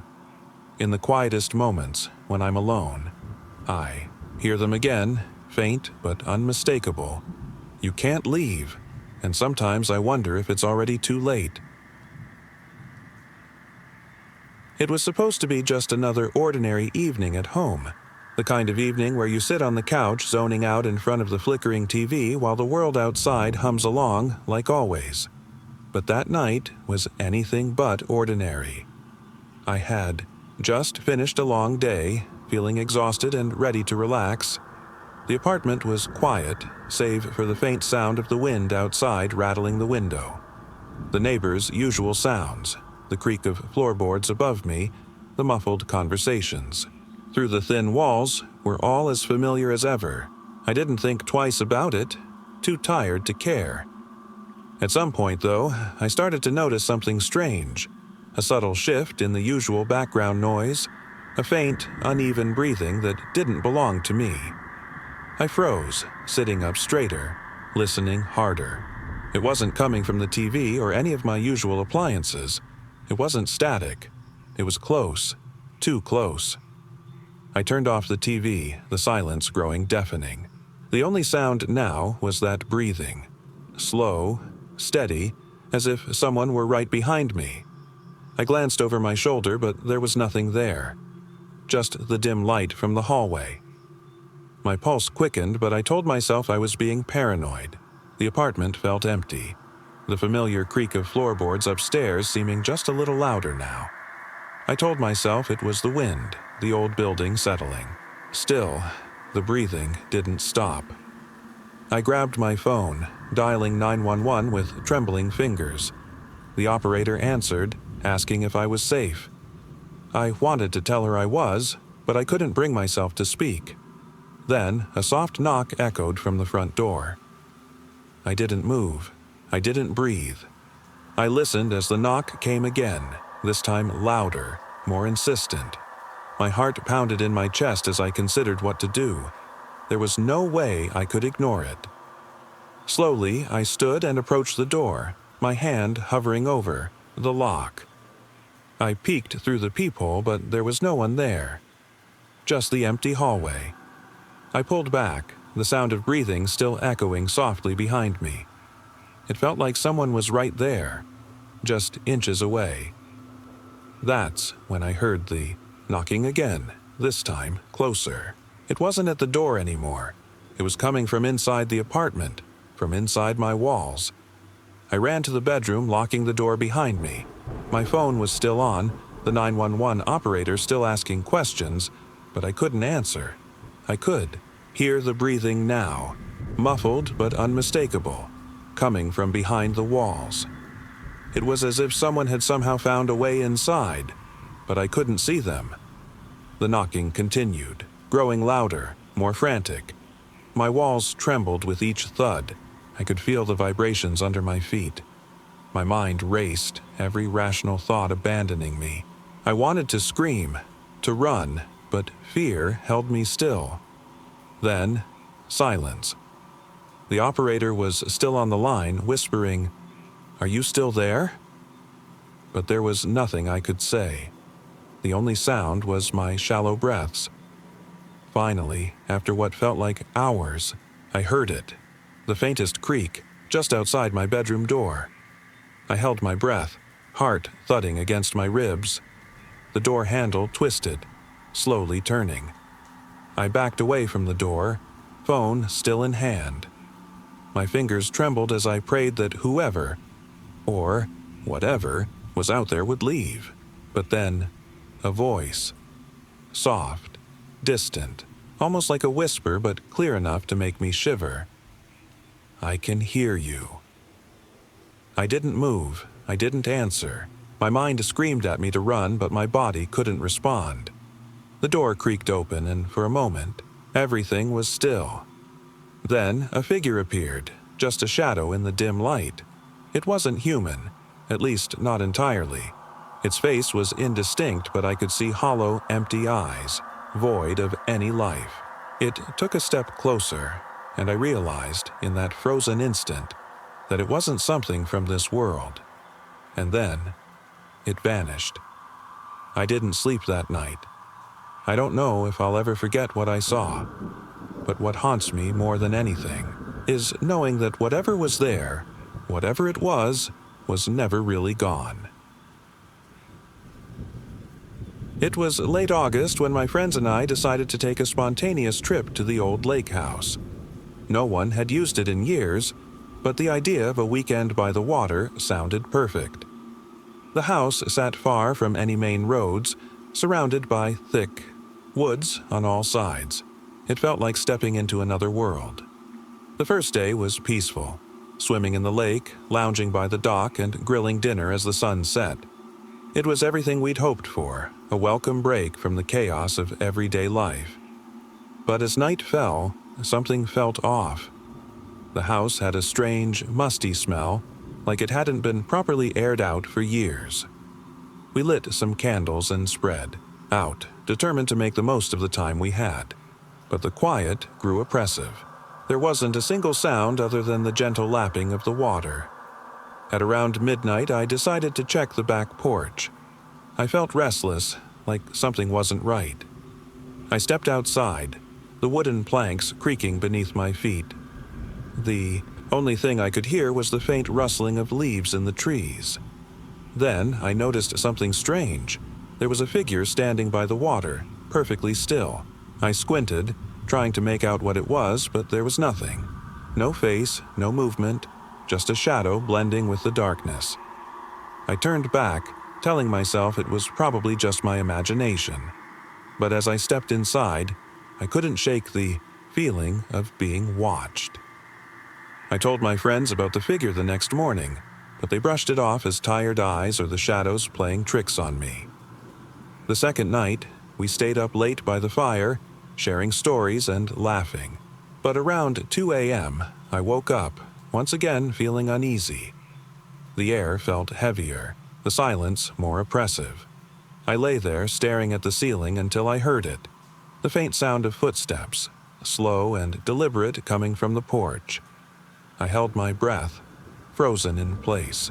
The steps came closer, then stopped. I could hear someone, or something, standing just outside the door. My heart pounded and I waited, counting the seconds that felt like hours. Finally, I couldn't take it anymore. I crept to the window and peeked outside. There was nothing. No sign of anyone or anything. The porch was empty.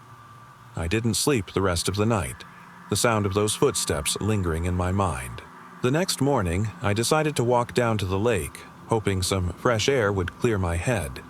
The others stayed behind, still groggy from the night before. As I walked, I couldn't shake the feeling that I was being followed. I kept turning, around, expecting to see someone or something, but there was nothing. The woods felt darker, quieter than before. When I reached the edge of the water, I decided to take a seat. The sun was rising, casting long shadows across the water.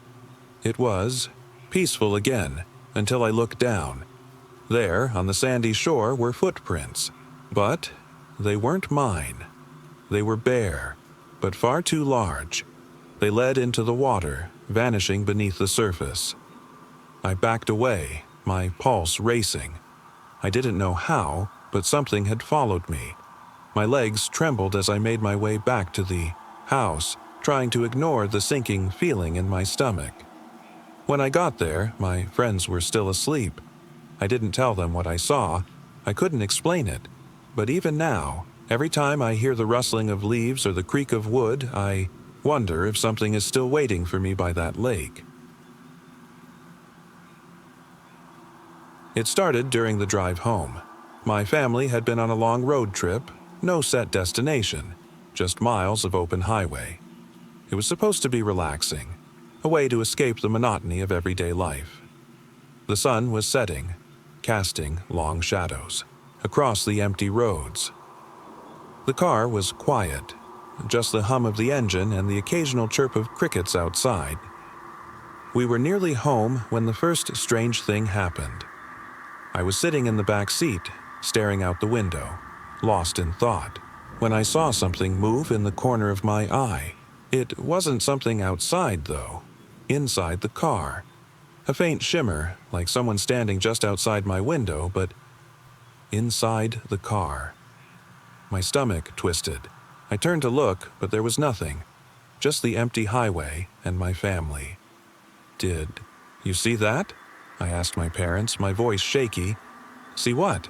My dad replied, his eyes still on the road. I shook my head, trying to dismiss the feeling, but the sensation of being watched didn't leave. The sun had set completely by then, leaving just the pale glow of the headlights cutting through the darkness.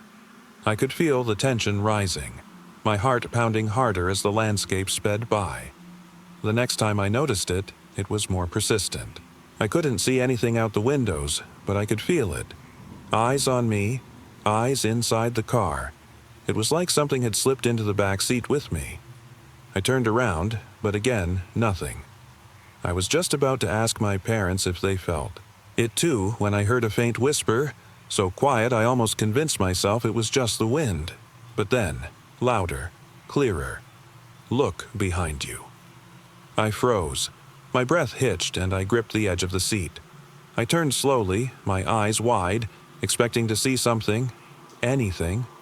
There was nothing. The empty back seat stared back at me. "What's wrong?" my mom asked, her voice full of concern.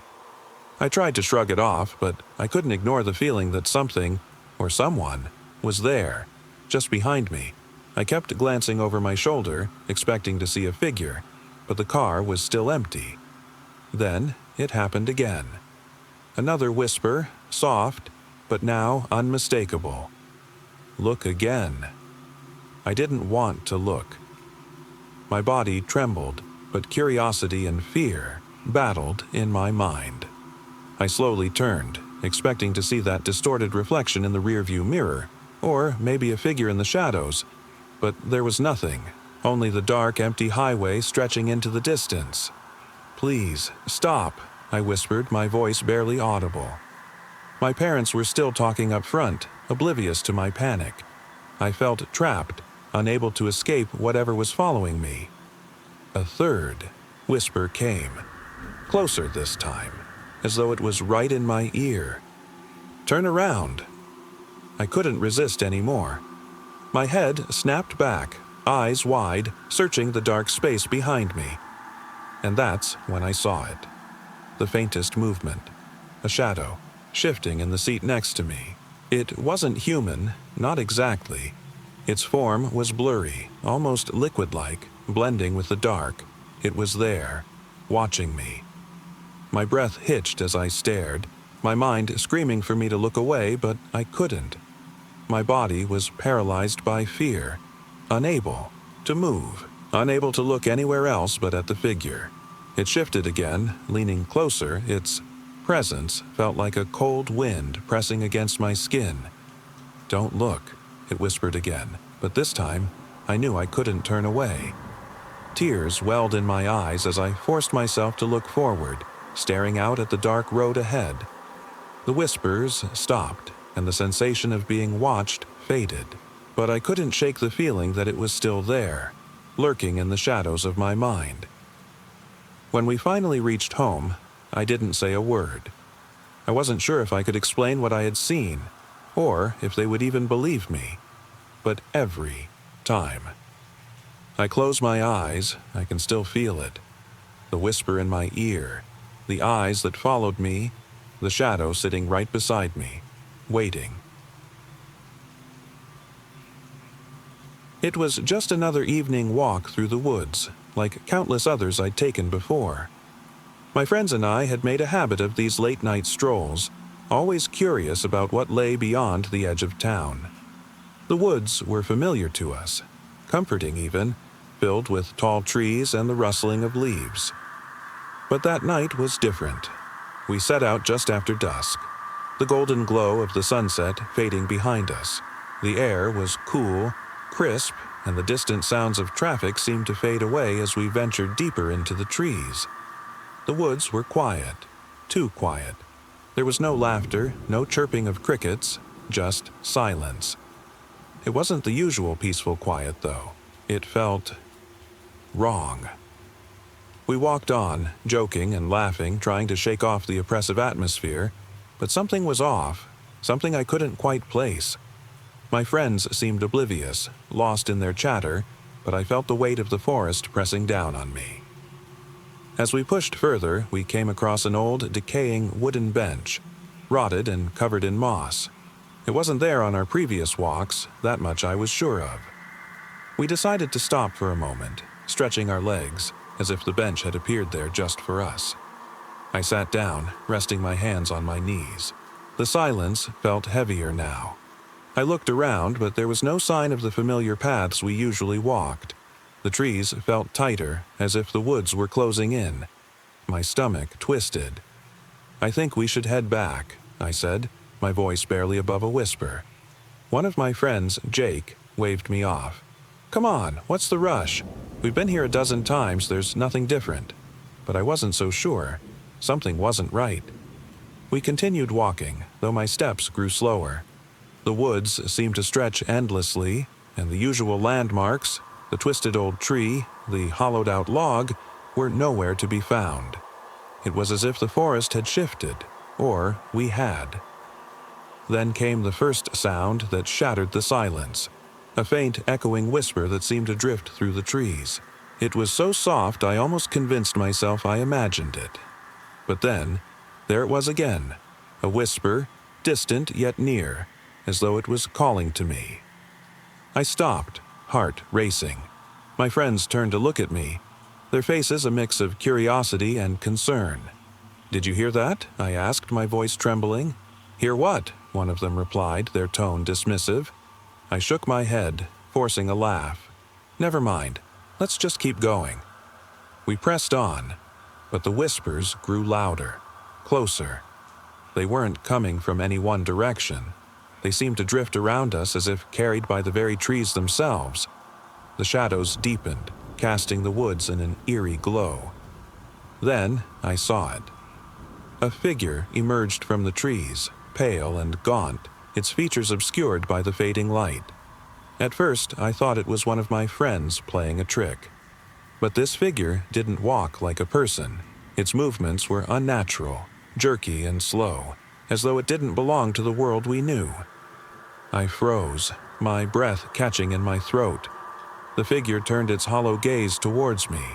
Its eyes, if they could be called eyes, were dark and empty, like voids of nothingness.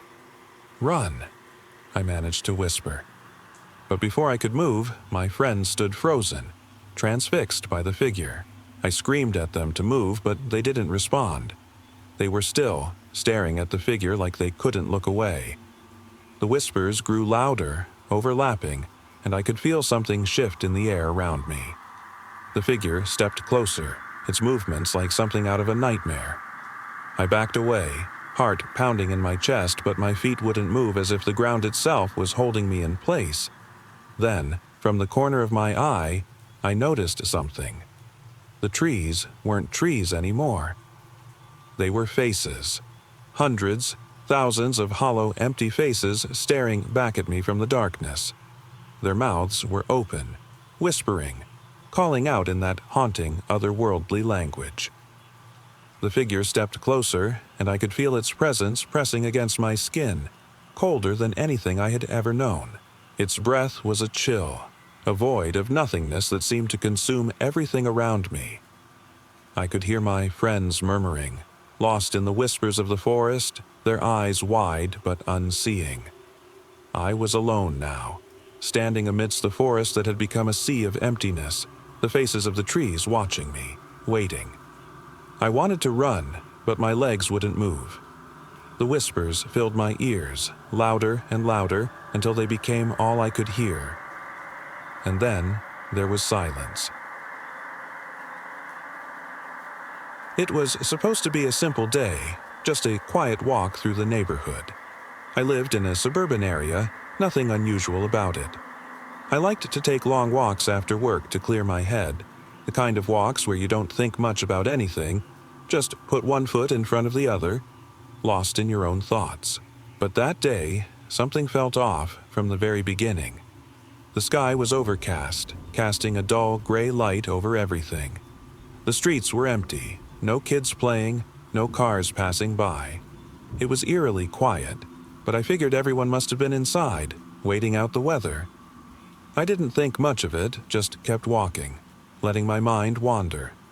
It wasn't until I passed the old abandoned house at the end of the street that the feeling of unease really sank in.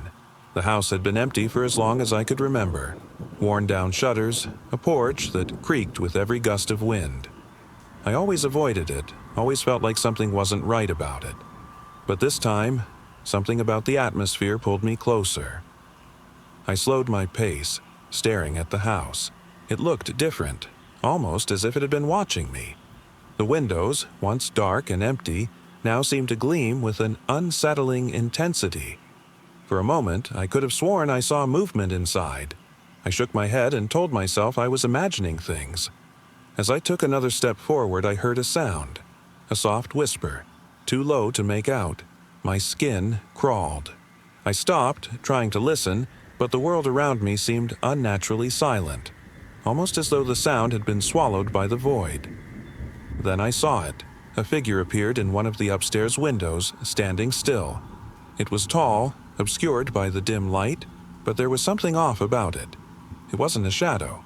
It felt more like a void, an absence of something rather than a presence.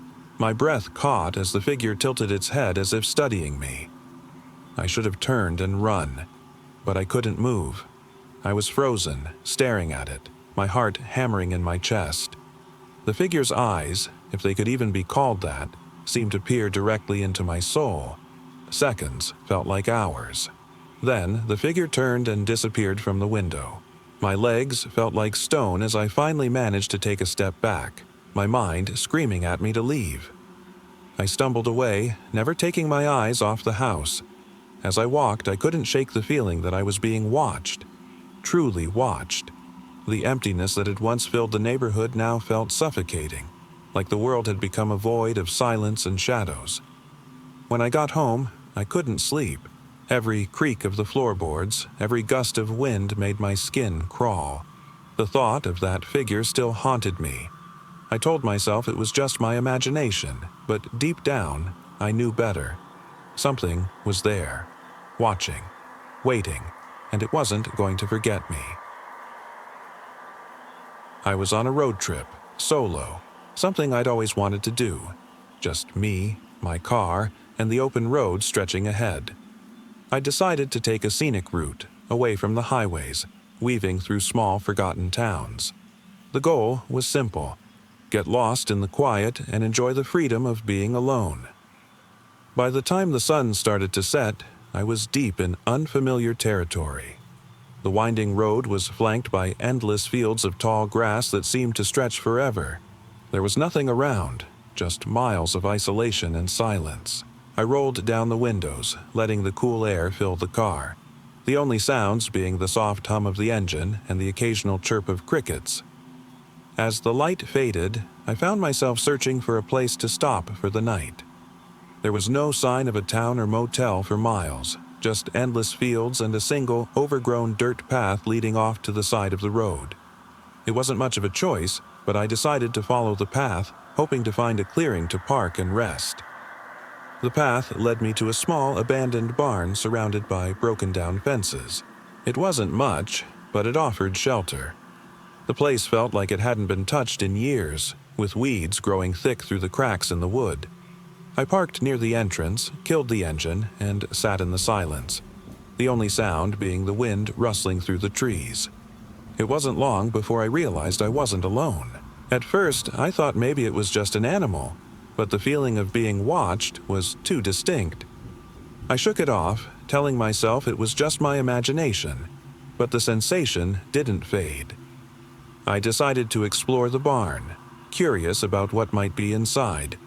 The door creaked open, revealing a musty, dark interior. I stepped cautiously, the floorboards groaning under my weight. The air was thick with dust, and the smell of decay lingered.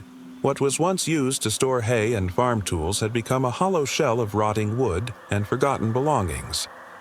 I moved further into the barn, shining my flashlight around the dusty space. Old furniture covered in layers of grime, rusted tools scattered on the floor. There was nothing of interest, just reminders of what the place once was. I felt my unease growing, but my curiosity kept me going. That's when I saw it. A figure standing in the far corner of the barn, barely visible in the dim light. My breath hitched as I froze, unable to look away. The figure didn't move, didn't react, just stood there in the shadows, watching. Panic surged through me, but I forced myself to step closer, my flashlight shaking in my hand. I didn't want to believe what I was seeing, but there it was. A human-shaped silhouette standing still as if trapped in the dark. "Who's there?" I called, my voice barely above a whisper. No response. The figure didn't move, didn't make a sound. I took another step, and then another, my legs feeling heavy. With each movement, the figure seemed to draw closer, though it didn't advance itself. It was like we were inching toward each other slowly, relentlessly. When I was just a few feet away, I saw it. The face, or what I thought was a face. Hollow, sunken eyes stared back at me, void of any life or expression. The features were distorted, almost alien. I couldn't tear my gaze away. The barn creaked again, and then, without warning, the figure took a step forward. I stumbled backward, tripping over some debris and falling to the ground. My heart pounded as I scrambled to my feet, trying to escape, but the figure moved faster than I could comprehend. I sprinted toward the exit, my flashlight bouncing wildly in my hand. I could hear the sound of heavy, dragging footsteps behind me, growing louder, closer. My legs felt like they were on fire as I burst through the barn door, gasping for air. When I reached my car, I fumbled with the keys, my fingers shaking uncontrollably. I didn't look back, didn't stop. I didn't stop until I was miles down the road, the figure far behind, lost in the darkness. I still don't know what I saw that night. Whatever it wasn't human. It wasn't supposed to be there. But I do know this: I'll never take another solo road trip into the unknown. The first time it happened, I didn't think much of it.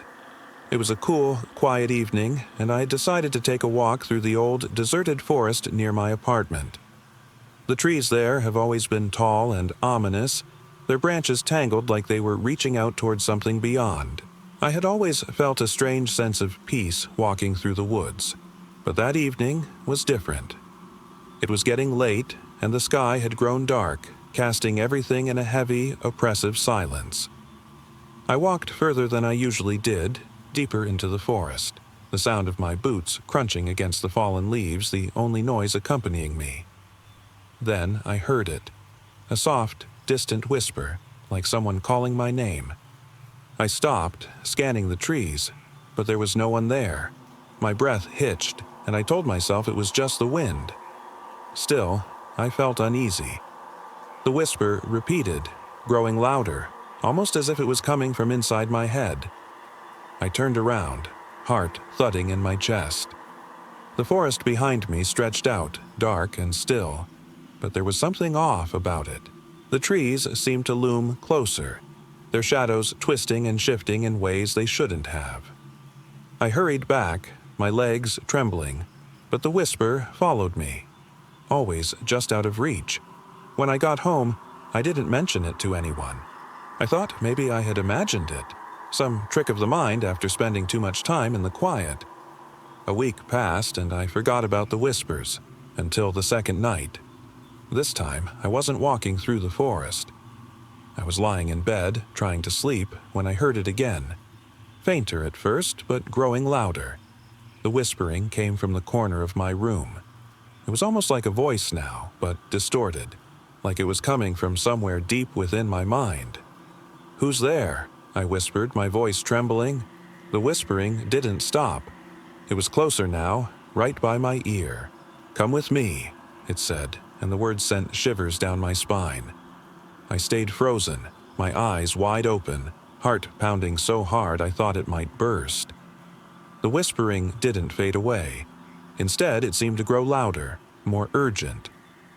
"You belong with us," it murmured.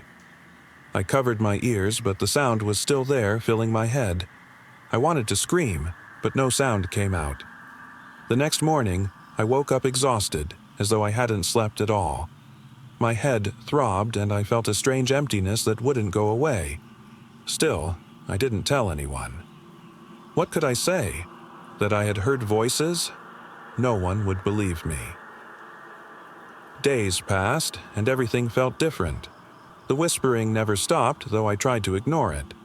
It was always there, when I was alone, when I was in public. It followed me like a shadow, growing louder, more distinct. One night, unable to sleep, I decided to confront it. I went back to the forest, driven by a need to understand what was happening. As I walked deeper into the trees, the whispering grew louder, until it was almost a scream. Then, in the dead silence of the woods, I saw them. Shapes, dark figures, standing just beyond the reach of the trees. They didn't move, didn't speak. They were shadows, but somehow, they felt real. The whispering became clearer. "You hear us now," one said. Its voice wasn't human. It was more like a collective, a chorus of countless voices. Terror gripped me, but I couldn't look away. The figures stretched toward me, their features twisted and distorted as though they had no faces, no identity, just voids of endless blackness. "I don't belong here," I whispered, my voice barely audible. The figures tilted their heads, a soft, eerie sound echoing through the forest. "But you do." I turned to run, but the figures followed as though they were part of the very shadows themselves. The whispering filled my ears, growing louder, until I could hear nothing else. I could feel them closing in, their presence suffocating. I woke up the next morning, lying on the ground, covered in dirt and leaves. The forest was silent again, as though nothing had happened. I was alive, but something had changed. Something inside me had shifted. The whispers have never stopped. They still come to me in the quiet, always closer, always more persistent. And now, I know they'll never let me go. It was supposed to be a quiet evening walk through the old park, something I'd done countless times, but that night was different. Something about the air felt wrong, thick and oppressive. The sun had just set, casting the park in an eerie twilight, and as I strolled along the worn path, I noticed the usual sounds of the city had disappeared. No distant traffic hum, no birdsong, just silence. I wasn't far from the entrance when I realized something wasn't right. The atmosphere had changed entirely. The usual chirps of insects muted to nothing. It felt as though the world had stopped. My footsteps echoed unnaturally loud on the cracked pavement, and I turned to glance behind me, half expecting to see someone following. But there was nothing, just empty darkness. I picked up my pace, the feeling of being watched growing stronger. Shadows stretched long and thin across the path ahead, stretching beyond what was normal, and they seemed to shift unnaturally as though they were alive. My breath quickened, and I kept telling myself it was just my imagination, that nothing could possibly be out there. As I reached a bend in the path, I stopped. There, just a few feet away, stood a figure. It wasn't human, not entirely. It was tall, impossibly tall, with limbs that seemed too long, too distorted. The face, it wasn't a face, just a void, empty and black. Its eyes, if they could be called that, were hollow sockets that seemed to absorb all the light around them. I couldn't look away. My body was frozen in place as it turned toward me, its movements jerky, like something inhuman trying to mimic the way a person walks. A soft, raspy noise escaped its hollow mouth, a sound that wasn't speech, but something far worse. Terror gripped me. I wanted to run, to scream, but my legs refused to move. The thing began to advance, each step sending chills down my spine. I could feel its gaze boring into me, but when I tried to look at its face, there was nothing. Just darkness, endless and oppressive. Then, as suddenly as it appeared, the creature stopped, tilting its head as if studying me. The silence stretched, and I could feel my heart hammering in my chest. I wanted to look away, to shut my eyes, but I couldn't. Finally, after what felt like an eternity, the figure turned and began to walk away, its elongated form retreating into the shadows. The sound of its footsteps faded, leaving behind only the oppressive silence. I stood there for what felt like hours before I found the courage to move. I stumbled back toward the park entrance, never daring to look behind me again. Whatever that thing was, I didn't want to find out. To this day, I still walk past that park, but I've never stopped looking over my shoulder. I was in the middle of a road trip driving through endless stretches of desert. The sun had set hours ago, and now it was just me and the empty highway. There wasn't a single car in sight. Nothing but the faint glow of my headlights illuminating the cracked asphalt ahead. I wasn't sure how far I'd gone. I had been driving for what felt like forever, searching for the next gas station or even a small town. But the road seemed to stretch endlessly in both directions, disappearing into the horizon like a thin line against the sky. My phone had lost signal hours ago, and the only sound in the car was the steady hum of the engine. I was starting to feel uneasy. Everything about this trip had felt off since the moment I left. The air was dry and still, not a whisper of wind or even the faintest rustle of leaves. It was as if the desert itself was holding its breath. I didn't want to stop, but I had no choice. The low fuel light blinked on, warning me that I needed to find something soon. My eyes searched the horizon, hoping for a sign of life. A flicker of light, anything. But the desert was vast and empty, stretching out in all directions. After what felt like hours of driving, I finally saw something. In the distance, a faint glow of light, maybe a gas station or a motel. I couldn't tell which from this far away. But hope surged through me, and I pushed my foot down harder on the gas pedal. As I got closer, the light became clearer. It wasn't a gas station or a motel. It was a building, old and crumbling, its walls covered in cracked paint. A small, flickering sign hung above the entrance, barely legible in the fading light. It read, "The Oasis." My stomach twisted. It looked abandoned, forgotten. But at this point, I didn't care. I needed fuel, water, something, anything to keep going. I parked my car in front of the building and stepped out, the heat still radiating off the pavement. The air smelled dry and dusty, the kind of scent that clings to your throat. The front door creaked open as I pushed it. Inside, it was dimly lit by a few bare bulbs dangling from the ceiling. The shelves were empty, covered in a thick layer of dust. The coolers were all shut, ice long melted. It felt more like a ghost town than a place meant to serve travelers. "Hello," I called out, my voice sounding hollow in the silence. No reply. I moved through the aisles, hoping to find a supply of water or something to drink. But there was nothing. The only sound was my footsteps echoing against the cracked tile floor. It was eerie. The silence felt oppressive, as if the desert had swallowed up everything, leaving only this empty space behind. I made my way to the back of the store, where an old counter sat, covered in cobwebs. A small radio sat there, its antenna bent, dust coating its surface. I picked it up, hoping maybe I could get some signal, but static hissed from the speaker. Nothing but dead air. Desperation started to set in. I glanced at the clock on the wall. It was nearly 2 a.m. I had no idea how far I was from anything. I was isolated, completely alone in this vast, empty desert. Then I heard it, a faint, rhythmic tapping. It echoed from the direction of the front door. I froze, listening intently. The tapping continued, soft, deliberate, steady. It wasn't the wind. It didn't sound like something natural. "Who's there?" I called, my voice trembling. No answer. I crept toward the front, my heart hammering in my chest. The tapping grew louder, more insistent. It wasn't coming from outside, but somewhere inside the building. I couldn't tell where exactly. It sounded like it was right in front of me, but there was nothing there. I turned to look back at the counter, and that's when I saw it. A dark shape standing behind the glass. It wasn't human.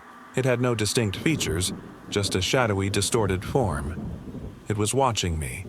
I could feel its eyes, though I didn't know how that was possible. My breath hitched as I stepped back, trying to make sense of what I was seeing. It moved closer, slow, deliberate. I could hear its footsteps, even though they shouldn't have made a sound on the dust-covered floor. I bolted for the door, fear clouding my vision. The creaking footsteps followed me, closer now, as though it was right behind me.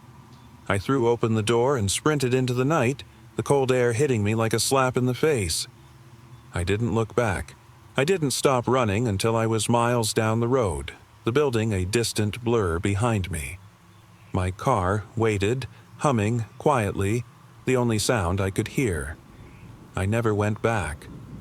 I don't know what I saw that night or if it was even real, but sometimes, when I drive through the desert, I wonder if I'll see that building again, or if something else will come for me. It was a quiet night when I found myself wandering through the dimly lit corridors of an old museum. The place had been closed to the public for months, but someone, somehow, had managed to gain access. I wasn't supposed to be there, but curiosity got the better of me. I'd always loved the idea of exploring abandoned places, especially ones as mysterious and ancient as this museum. The building itself was massive, filled with towering exhibits of relics from long-lost civilizations. The flickering overhead lights cast eerie shadows that stretched along the cracked marble floors, creating an unsettling atmosphere. The air smelled of dust and age, like the very walls were holding on to secrets they didn't want to let go of. As I walked deeper into the museum, my footsteps echoed louder than I'd expected. It was too quiet, almost as if the place had swallowed any sound that dared to linger. I wandered aimlessly, passing through rooms filled with ancient artifacts that seemed to whisper of forgotten lives. The silence was deafening, and every corner I turned felt more oppressive. In one of the exhibit halls, I came across an old display case holding what looked like a cracked, worn statue. It was humanoid, but twisted, with hollow eyes and a carved expression that seemed to leer. I stood there, transfixed by its unsettling presence, until a sudden creak behind me jolted me from my thoughts. I spun around, heart racing. Nothing. Still, the sound felt far too real, far too close. I decided it was time to leave, but as I made my way back toward the entrance, something caught my eye. A faint light, distant but unmistakable, flickering at the end of the hall. My first thought was someone had followed me inside, but the museum was supposed to be locked up tight.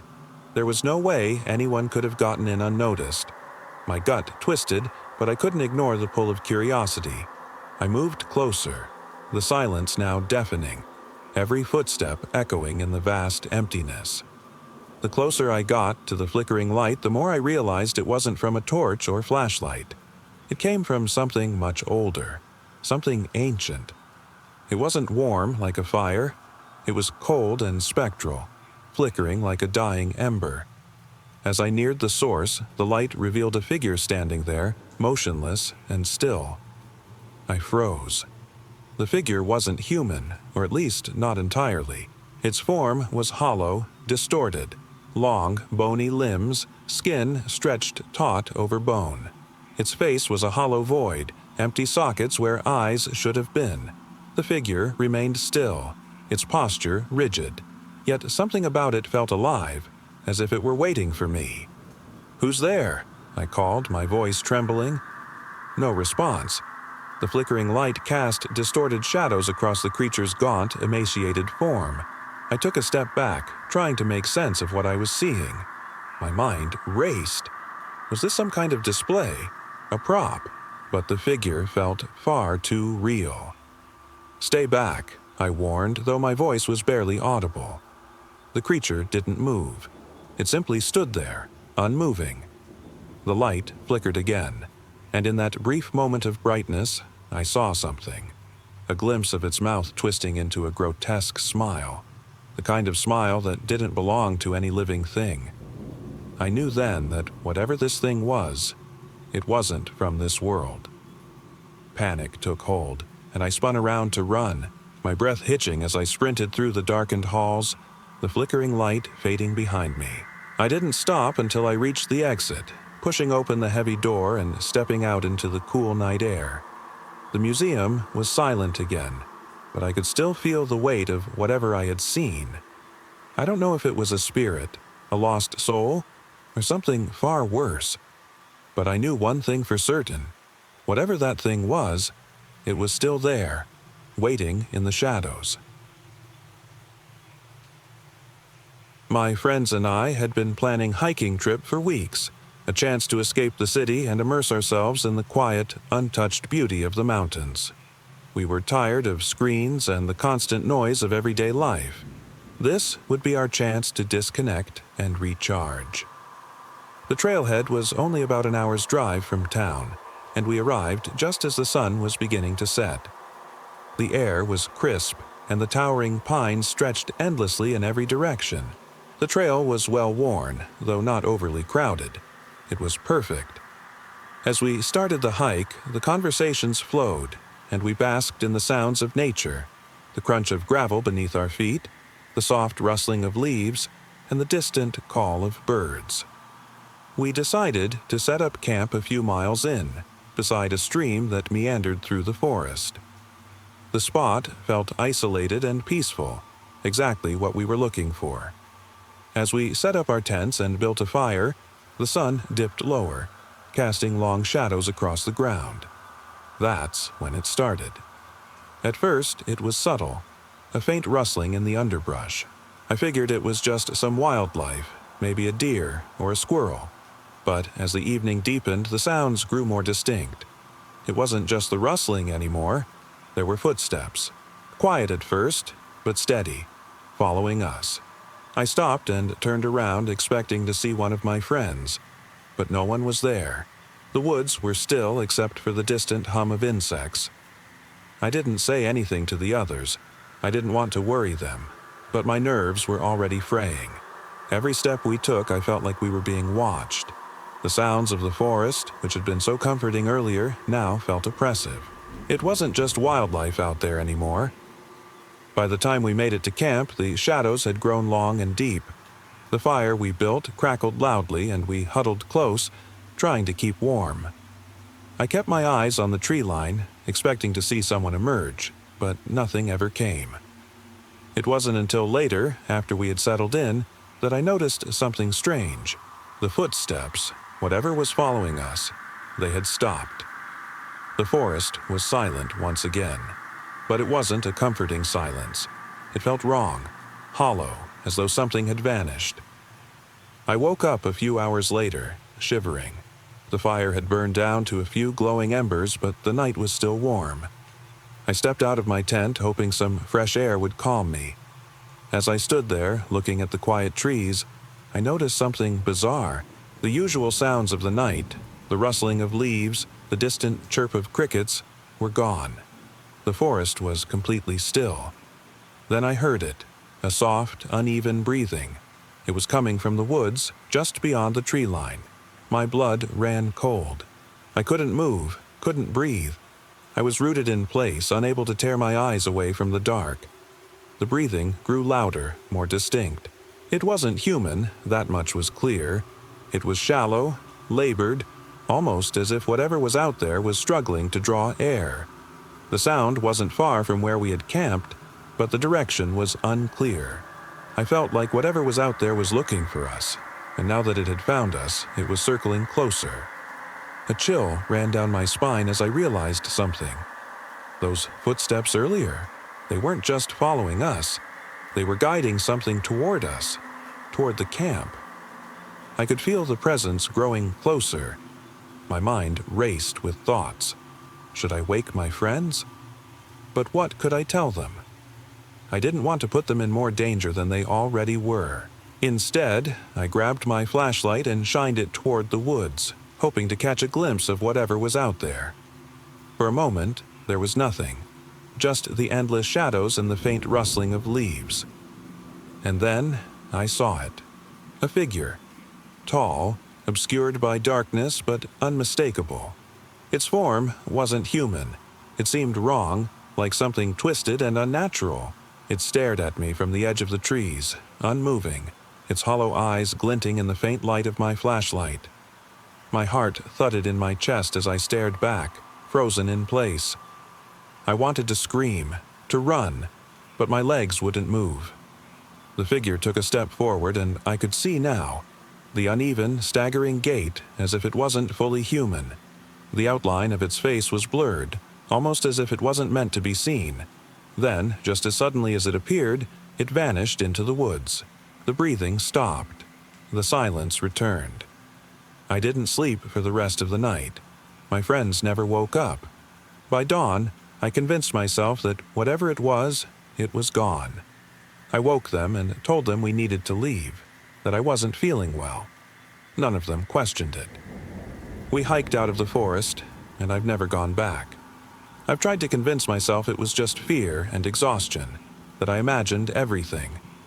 But even now, I can't forget those hollow eyes, staring from the darkness. Whatever it was, I don't believe we were alone that night.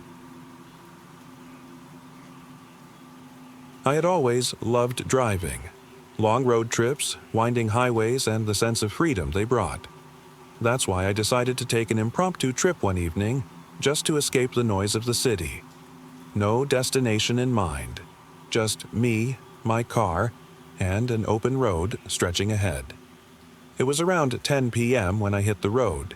The air was crisp and the moon hung low in the sky, casting its silver glow on the empty highways. I didn't mind the quiet. The roads were deserted, and aside from the occasional passing car, I felt like I had the world to myself. Hours passed, and I found myself driving through farmland. The fields stretched on for miles, with barns and old wooden fences lining the road. I kept going, entranced by the solitude and the sound of the tires humming on the pavement. There wasn't a soul in sight. As I rounded a bend, I noticed something strange. Off in the distance, a figure walking along the side of the road. At first, I thought it was someone out for a late-night stroll, but as I got closer, I realized it wasn't quite human. The figure moved in a way that didn't make sense. Its steps were slow, almost unnatural, like it was gliding rather than walking.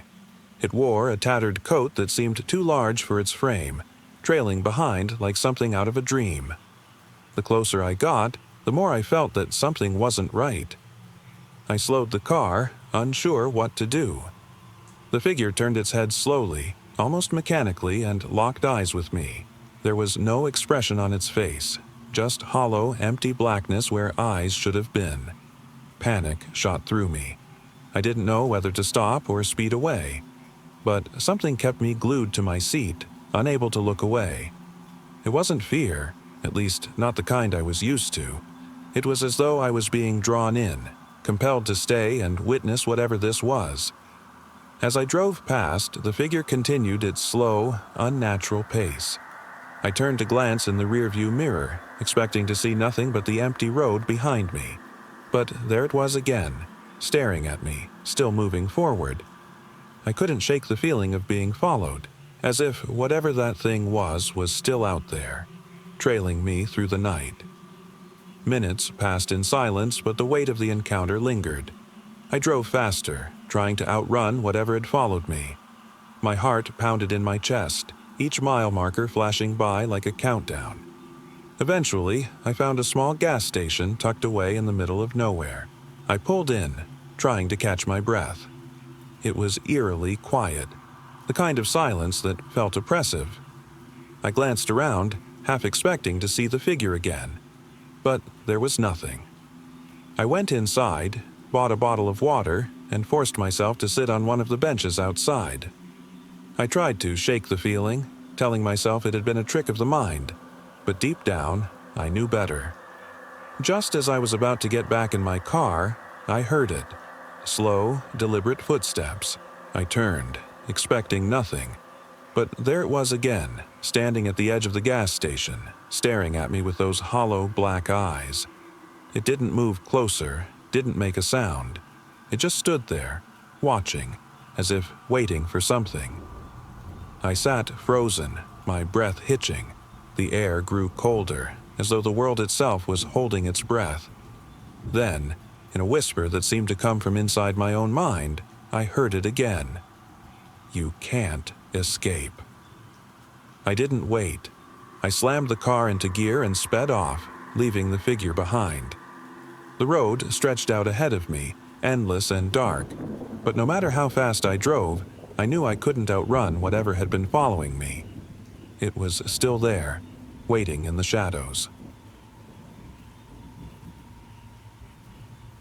It was supposed to be a quiet afternoon at home, the kind of day when the world slows down and you finally have a chance to relax, the kind of day you take for granted, never expecting anything unusual to happen. I live alone in a small apartment on the edge of town. It's nothing fancy, just a cramped place with thin walls and old wooden floors that creak underfoot. Most of my neighbors are long gone, or at least that's what it felt like.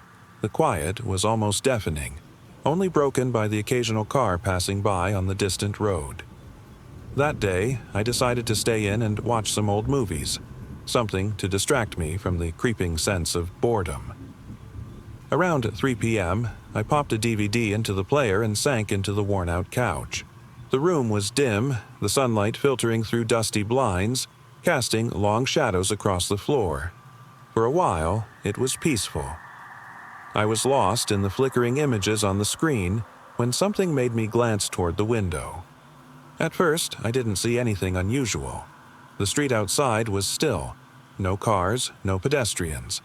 Just that unrelenting silence. But then, a faint movement caught my eye. It was barely noticeable, just a flicker at the edge of the glass. I froze, my heart skipping a beat. A figure. It wasn't standing still. No, it was shifting, pacing. Something tall and thin, too thin. Its form seemed distorted, almost like it wasn't fully there. The more I stared, the more I couldn't make sense of what I was seeing. It wasn't human. I wasn't even sure it was real. My gut told me to look away, but I couldn't. I was locked in place, unable to move, the figure growing clearer with each passing second.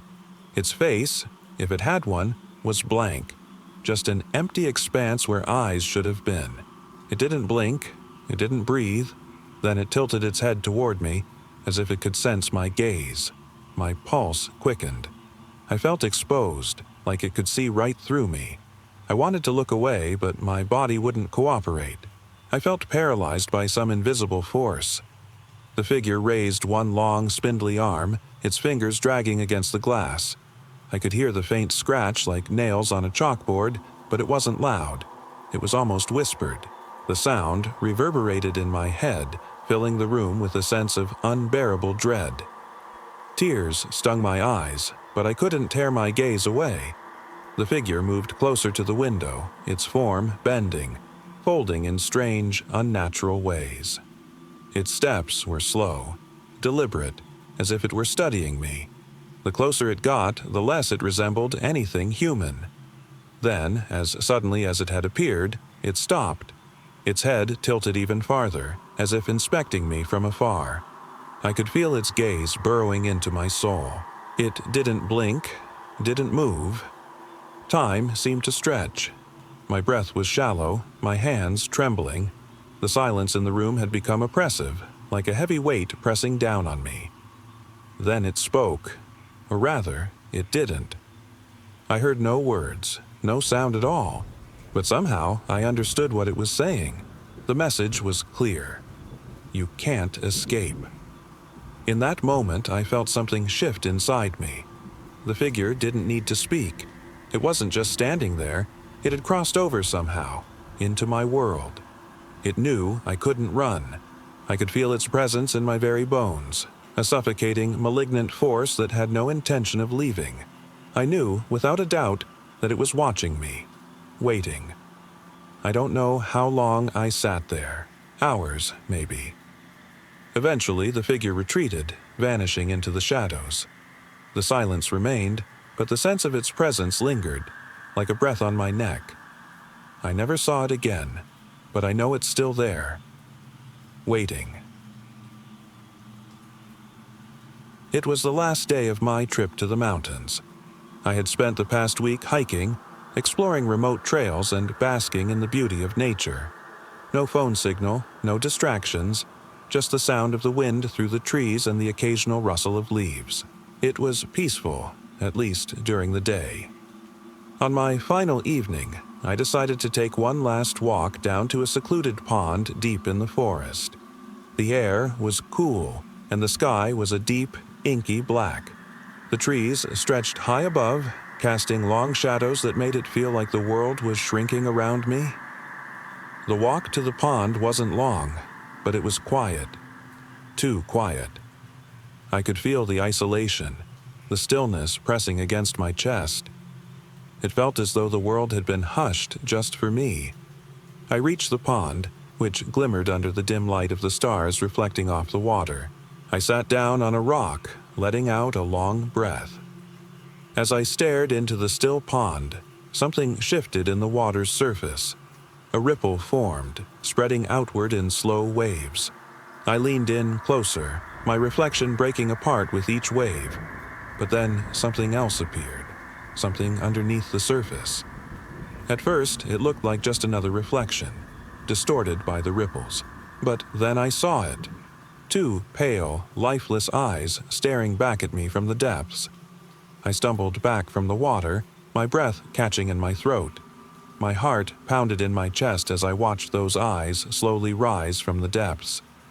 The figure emerged slowly, its movements awkward, unnatural.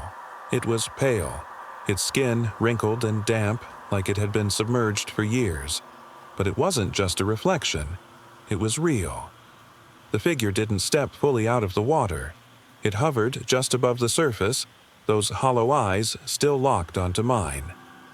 I wanted to scream, but no sound came. I stumbled backward, my feet slipping on the loose dirt. The figure didn't move, didn't chase me, but its gaze never wavered. I ran, heart racing, lungs burning with every step. The forest around me seemed alive, the trees stretching their branches toward the ground like clawed hands. I didn't stop until I was back at my campsite, my chest heaving. The echo of those hollow eyes burned into my mind. The next morning, I returned to the pond one last time, but there was nothing there, just the still water and the empty forest. Whatever I saw, whatever that thing was gone. But I couldn't shake the feeling that it was still watching me, hidden somewhere deep in the shadows of the woods. I used to visit my grandfather's house every summer when I was a kid. It was an old farmhouse, isolated, sitting at the edge of a quiet valley. My parents used to leave me there for weeks while they traveled, and I never minded. Grandpa was old and grumpy, but he told the best stories about the woods that surrounded us. The house itself wasn't much, a weathered wooden structure with creaky floorboards and faded wallpaper. Outside, there were fields of tall grass stretching endlessly, and beyond that, the forest. One evening, as I explored the woods near his house, I noticed something strange. There was an old, abandoned barn deeper into the trees, one I had never seen before. It stood isolated from the rest of the woods, its roof sagging and walls covered in ivy. It was out of place, and curiosity got the better of me. I approached the barn, my steps quiet on the grass. As I got closer, I noticed something strange. There was a faint, almost imperceptible noise, like whispers carried by the wind. I stopped, listening. The whispers seemed to be coming from inside the barn, but there was no sign of life around it. I pushed open the creaking door. Inside, the barn was dark, except for slivers of light filtering through the broken roof. Dust hung in the air, thick and heavy. It smelled of decay, wood, rot, and something else I couldn't place. I could barely see, but I moved cautiously, my heartbeat quickening. That's when I saw it. In the far corner of the barn, barely visible in the dim light, was a figure. A tall, slender shadow that didn't quite belong. I froze, my breath catching in my throat. The whispers had grown louder, almost like they were surrounding me now. I strained to see more, but the figure remained in the shadows. Then, slowly, it moved. Not like a human, though. Its movements were jerky, unnatural, as if whatever this thing was didn't know how to walk properly. It tilted its head, and for a moment, I thought I saw something in its hollow eyes. The whispers intensified, growing louder, more frantic. I couldn't move. I was paralyzed by fear, the barn now filled with that oppressive silence, only broken by those relentless whispers. And then, from the shadows, I heard a voice. "Help me." It wasn't a voice I recognized. It wasn't human either, low and raspy, like it hadn't spoken in centuries. My legs felt like lead, and I couldn't tear my eyes away from the figure. I wanted to run, but I couldn't. My body wouldn't respond. The whispers became screams, but they were inside my head. I could feel them, clawing at my mind. The figure stepped closer, its limbs bent awkwardly as if they didn't belong to a living thing, and then, just as quickly as it appeared, it vanished. I collapsed to the floor, unable to move or think. My heart thundered in my chest, and the barn was silent again. I sat there for what felt like hours, unsure if the fear or the silence was worse. When I finally managed to stand, I left the barn and didn't look back. The rest of the summer passed without further incident. My grandfather never mentioned the barn, and I never brought it up. To this day, I don't know what I saw, but I know one thing. It wasn't human, and it wasn't supposed to be there. It was a late summer evening when my friends and I decided to take a drive out to the old lighthouse on the edge of the coast. We had heard the stories about the place. The locals always mentioned strange things happening out there, but none of us believed in the so-called haunted lighthouse tales. We were just looking for an adventurous night, something to break the monotony of our usual weekends. The lighthouse stood on a narrow stretch of rocky coastline, rising above the crashing waves. The air was thick with salt, and the horizon seemed to stretch endlessly, the sun dipping into the dark sea. We parked the car a few hundred feet from the lighthouse and started walking the narrow gravel path that led up to it. The wind was fierce, tearing at our jackets, and the sound of the waves crashing against the rocks below echoed like a low, persistent hum. It was eerie, but we all just laughed it off, attributing it to the remoteness of the place. When we reached the base of the lighthouse, the first thing I noticed was how worn down it looked. The old white paint was peeling, revealing patches of weathered stone beneath. It felt abandoned, yet oddly familiar. We climbed the spiral staircase inside, the sound of our footsteps clattering against the cold metal steps. At the top, the view was stunning. The sun had fully set by now, leaving the sky a deep shade of purple, the stars beginning to emerge. We stood there, leaning against the railing, mesmerized by the vastness of the ocean stretching out before us. But that's when I noticed something unusual. It wasn't just the beauty of the view, it was the silence. No seagulls, no distant boats, no wind. It was as though the world had stopped. "Did anyone else hear that?" I asked, breaking the quiet. They all turned, confused. "Hear what?" someone replied. "I don't know. It's too quiet. It's unnatural." As the minutes dragged on, we stood there staring out at the horizon. The air felt heavier, as if something unseen was pressing down on us. That's when I saw it. A figure in the distance, standing on the edge of the cliff. My breath hitched. "Is that someone out there?" I whispered, pointing. None of them saw it. The figure was silhouetted against the dark sea, motionless, as if waiting. I rubbed my eyes, trying to convince myself it was just a trick of the light, but it didn't move. And then, just as suddenly as I'd seen it, the figure was gone.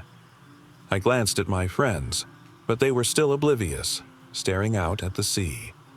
"Maybe it's just my eyes playing tricks," I said, trying to brush it off. But my heart still pounded, and I couldn't shake the feeling that we weren't alone. We made our way down from the lighthouse, the night feeling heavier than before. The walk back to the car was silent. None of us spoke much, the weight of whatever we had seen still lingering in the air. It wasn't until we got back to town and were sitting in the diner, hours later, that things took an even stranger turn. One of my friends, Mark, suddenly leaned forward, his face pale. "Did anyone else feel like we weren't the only ones up there?" His voice was low, almost trembling. We all looked at him, nodding slowly. Every single one of us had the same feeling. That figure we'd seen wasn't something imagined. That figure. What if it wasn't human? I asked quietly, the unease washing over me again. The room grew silent. That's when it hit me. The stories we had dismissed earlier about the lighthouse being haunted came rushing back. What if they were true? What if whatever that figure was had been watching us all night? We never went back to that lighthouse, and even now, I wonder if something still watches from the cliffs at night, waiting for the next visitors to stumble upon its lonely, desolate shores. It was supposed to be just an ordinary day at home. The house sat on the outskirts of a small town, surrounded by open fields and woods that stretched for miles in every direction. I lived alone, but I wasn't one to feel uneasy about the quiet, isolated life. At least, I wasn't until that day. The morning started off normal, just another day of cleaning, catching up on emails, and preparing for the usual chores. But something about the air felt off. It wasn't heavy or oppressive, just different. I shook it off, attributing it to the weather. Maybe the storm they'd predicted was finally rolling in. Around noon, the rain began, soft at first, but growing stronger by the hour. I watched it from the kitchen window, sipping my coffee. The sky was a thick, dull gray, and everything beyond the yard blurred under the falling sheets. I didn't think much of it until I heard the knock. It came softly at first, 3 quick raps on the front door. I froze, my coffee halfway to my lips. The knocking came again, a bit louder this time, persistent, but no one ever showed themselves. I told myself it was probably just someone needing shelter from the storm. Maybe a neighbor, though no one I recognized. I stood in front of the door, heart hammering, and cracked it open just a little. No one was there. I peered outside into the rain, but the porch was empty. There was no one around, just the relentless downpour and the empty, soaking fields beyond. I checked the locks and decided to ignore it. Must have been my imagination, I told myself. Storms can mess with your head. I went back to the living room, the chill of the rain beginning to seep into my bones. The windows fogged up as the rain continued to fall harder. The noise outside grew louder, the steady pitter-patter of droplets becoming a relentless pounding. It was soothing in a way, like the world was washing away everything around me. Hours passed. I lost track of time, engrossed in some half-read book, when a sudden noise made my blood run cold. A slow, scraping sound came from the back of the house, faint but deliberate, like something dragging across the floor. My stomach clenched and I sat there, frozen, waiting. The scraping grew louder. It wasn't coming from the window or the door, but from deeper inside the house. The kind of sound that made you wonder how something could even move like that. I tried to convince myself it was the wind, maybe some loose shutter flapping against the wall, but the wind doesn't scrape like that. I grabbed a flashlight from the drawer and moved cautiously toward the source of the noise. Each step felt heavier, each breath quieter. The scraping continued, rhythmic, unnerving. I reached the hallway leading to the back of the house and shined my light down the dark corridor. That's when I saw it. A figure hunched over and shuffling, moving towards the kitchen. Its back was grotesquely twisted and its arms were far too long, dragging along the floor. I couldn't make out a face, just dark voids where eyes should have been, and something glistening at the corners of its mouth. Panic surged through me, but I didn't scream. I couldn't move. My legs refused to obey, frozen in place as the thing advanced. The scraping stopped, replaced by a low, raspy breathing that seemed to echo through the house. Then it stopped. Just as suddenly as it had appeared, I could feel its presence just a few feet away, as if it had paused, waiting for something. My heart pounded in my chest, each beat echoing through the quiet. Who's there? I managed to whisper, but my voice barely escaped.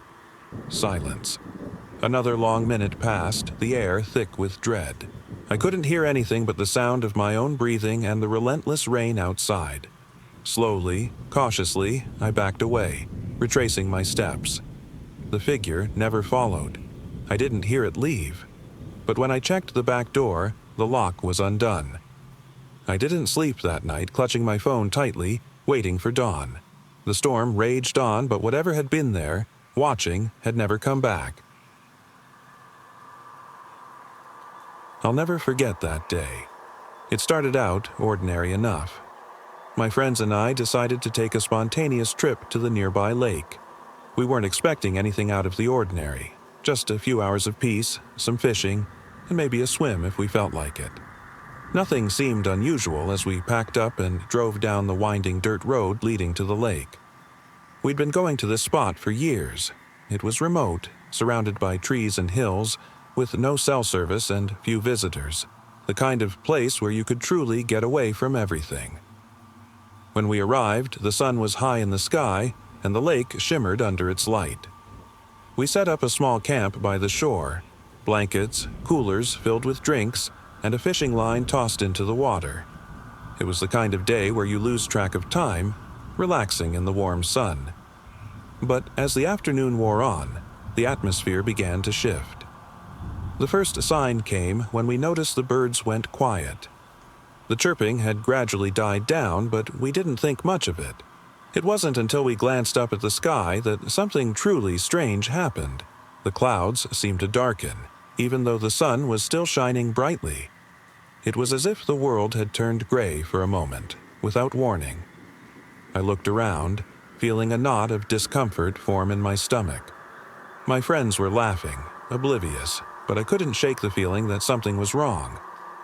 I wandered a bit away from the camp, standing at the edge of the water, staring out into the lake. That's when I saw it. A figure, standing at the far side of the lake. It wasn't moving, just standing there as though it were staring directly at me.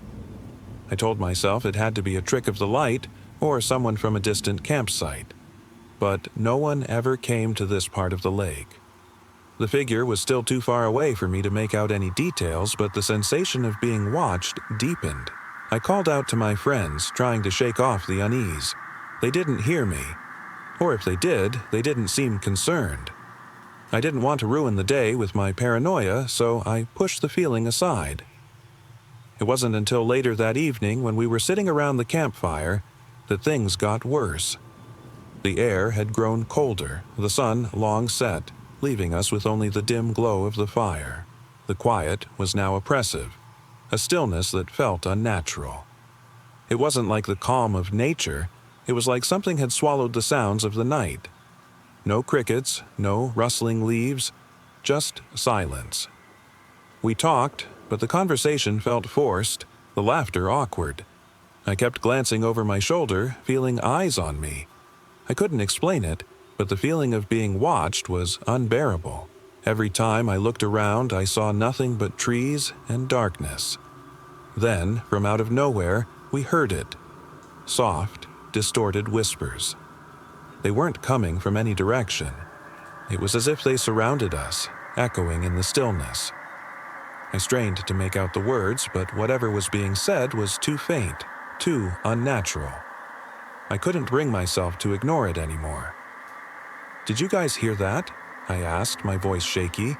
They shook their heads, looking at me like I was imagining things. But then I saw it again, the figure, much closer now. It was standing at the edge of the trees, watching us. It was too dark to make out any features, only the faint silhouette, almost human, but not quite. The whispering intensified, as if the figure was breathing the sound into the air. Panic set in. I felt the cold rush through my veins, and my body trembled uncontrollably. I tried to call out again, but no words would come. The figure moved a step closer. It wasn't walking. It glided, as if pulled by some unseen force. The whispers stopped, replaced by an eerie silence. I felt my friends tugging at my arm, pulling me toward the campfire, but I couldn't take my eyes off the figure.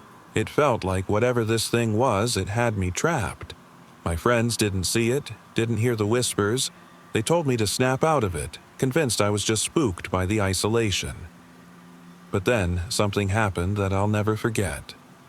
The figure, which had been standing still for what felt like forever, suddenly turned and disappeared into the trees. One moment it was there, and the next, gone, like it had never existed. I tried to explain to my friends what I saw, what I felt, but they couldn't see it. The whispers returned for a brief moment, distant and faint. And then, just like before, silence. I've never been able to return to that lake. To this day, I don't know what I saw or what it wanted. All I know is that something was there, something that wasn't human, and no one else ever saw it. I'll never forget that summer afternoon when I went for a hike. I wasn't a hiker, far from it. I was out of shape, but the trails near the mountains had always called to me.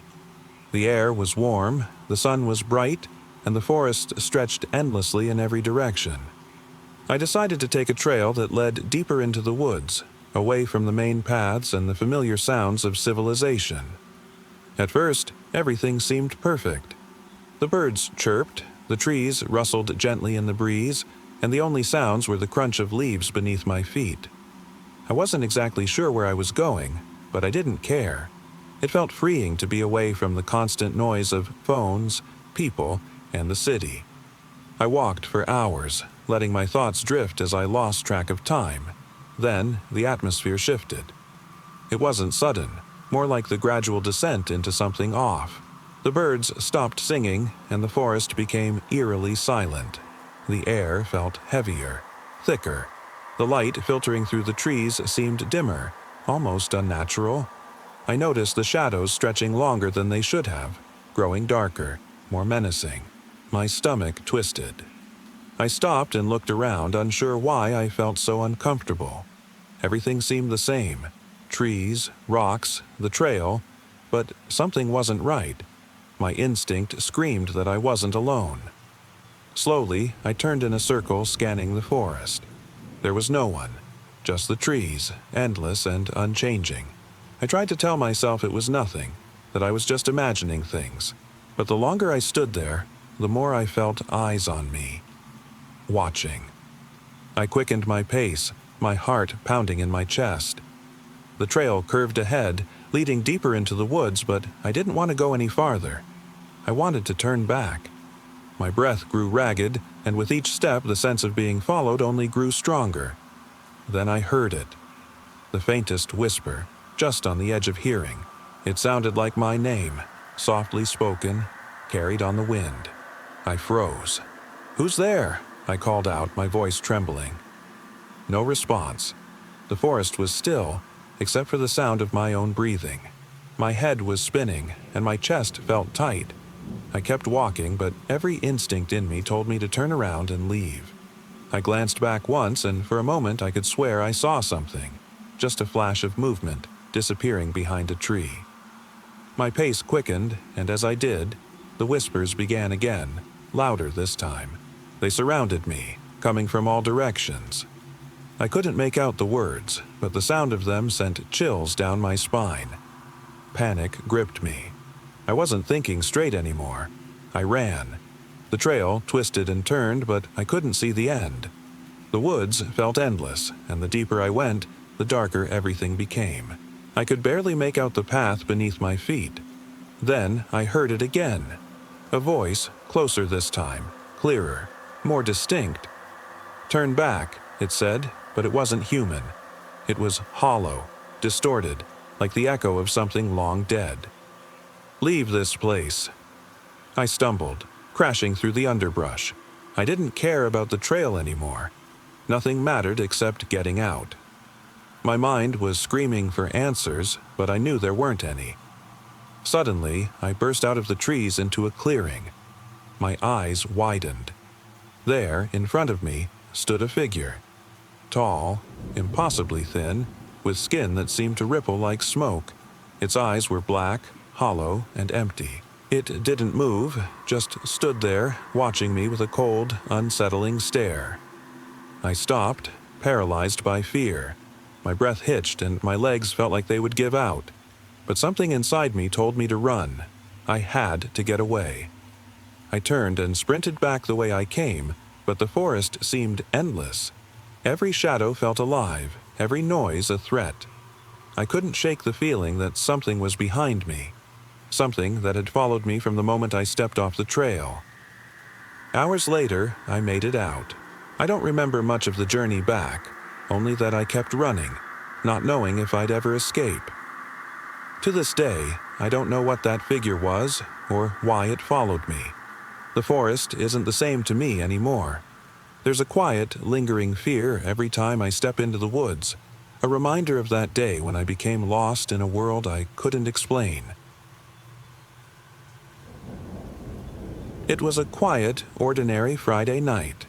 I worked at a small, local museum, one of those places with dim lighting and long hallways filled with ancient artifacts. The building had a certain charm to it, but by night it felt hollow, lifeless, like the stories of the past were fading into silence. My shift was from midnight to 8 a.m., and most nights were uneventful, just me and the quiet hum of security cameras. That night, everything was routine as usual. I walked through the galleries, checking the displays, making sure everything was locked up tight. The only sounds were the creak of my footsteps and the faint echo of the security system beeping softly. Around 2 a.m., I was in the main hall near the old exhibit on ancient civilizations. The air felt heavy, like it had been pulled from somewhere deep beneath the earth. The lights flickered once, briefly, and then returned to their usual dull glow. I shrugged it off, assuming it was the building settling. I glanced at the case with the ancient pottery, its intricate designs worn from years of dust and time. That's when I noticed something strange. One of the display cases was cracked open, my stomach twisted. These cases were made to be impossible to open without the alarm system triggering. The glass wasn't shattered, it was simply opened, carefully. I approached, my breath quickening. The artifact inside, the ancient stone mask, was gone. In its place was nothing but empty air. I called security immediately, my voice shaky. The line crackled, but no one answered. I wandered through the museum, heart pounding as I checked each exhibit. One by one, I realized others had been tampered with. A display of ancient scrolls was wide open, the texts scattered on the floor. A case housing old coins was now empty. The more I walked, the more I noticed. Every artifact was either disturbed or missing. Panic set in. What was happening? Someone had broken in, but there were no signs of forced entry, no evidence of where they'd gone. I turned a corner and froze. The security camera feed on the wall was glitching, the screen flickering wildly. I stared at the screen, my breath catching. The camera wasn't showing the empty hallways it should have been. Instead, I could see something else. In the grainy, distorted feed, I saw figures, tall, shadowy figures walking through the museum. They moved silently like they were gliding rather than walking. Their faces were obscured, but I knew instinctively they were not human. One of them stopped in front of the empty display case where the ancient mask had been.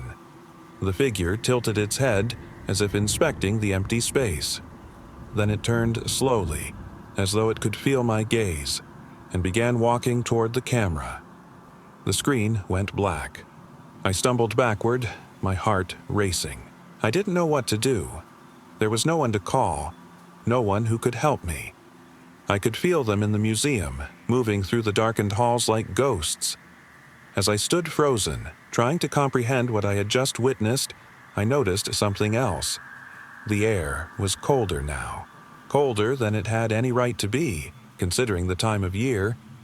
The faint sound of whispers filled the stillness, voices murmuring in languages I couldn't understand.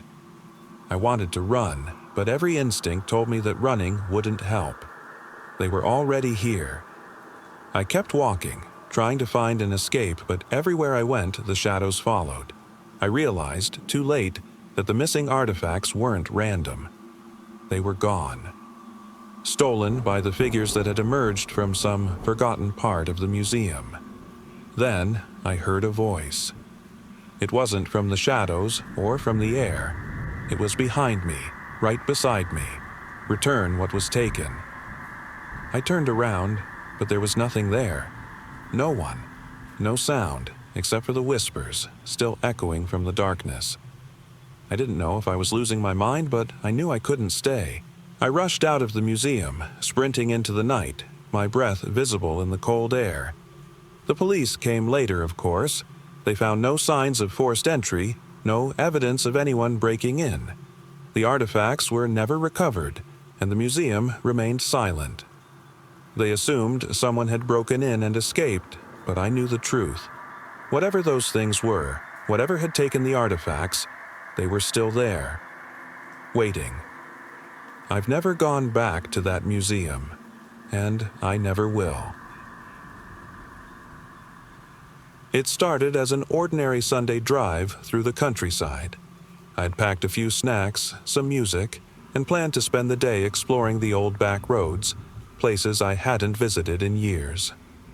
The sun was shining, casting long shadows across the fields as I drove along, lost in the quiet hum of the engine and the occasional chirping of birds. My destination was a small, forgotten town deep in the woods. It wasn't marked on any maps or GPS. It was one of those places that only showed up if you knew where to look. I had vague memories of visiting there as a kid, but everything had changed since then. The road wound tighter into the trees, and as I drove deeper, the world felt as if it was folding in around me. I was eager for the quiet, for a break from the city, but the stillness of the woods began to feel oppressive, almost too quiet. It was as though the trees were watching, the silence pressing down like a weight. Eventually, I reached the old town, or what was left of it. Time had all but erased it. The town was overgrown with vines, the wooden houses leaning in on themselves, abandoned and forgotten. There were no signs of life, no people, no vehicles, just a faint echo of the past. I parked my car near the edge of what was once Main Street and started walking. The ground beneath my feet was uneven, cracked, and covered in weeds. The air smelled damp and musty, like something had been left to rot. I passed the old general store, its windows broken and faded posters peeling away. I peeked inside and saw remnants of a life long gone, dusty shelves, faded signs, and the unmistakable scent of decay. Something about it made my skin crawl, but curiosity drove me forward.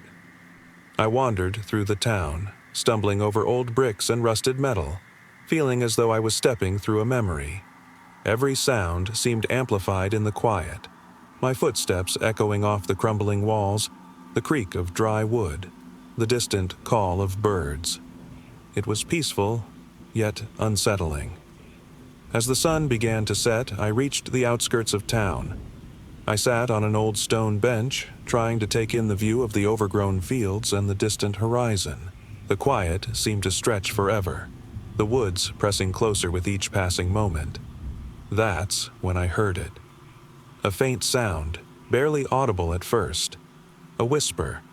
It wasn't human, but something inhuman. I froze, my heart pounding. I strained my ears, listening, but the woods remained silent except for the rustling of leaves in the breeze. The whisper grew louder, as if it was circling around me, distant but persistent. I stood, my hands trembling, and turned in a slow circle, searching for the source.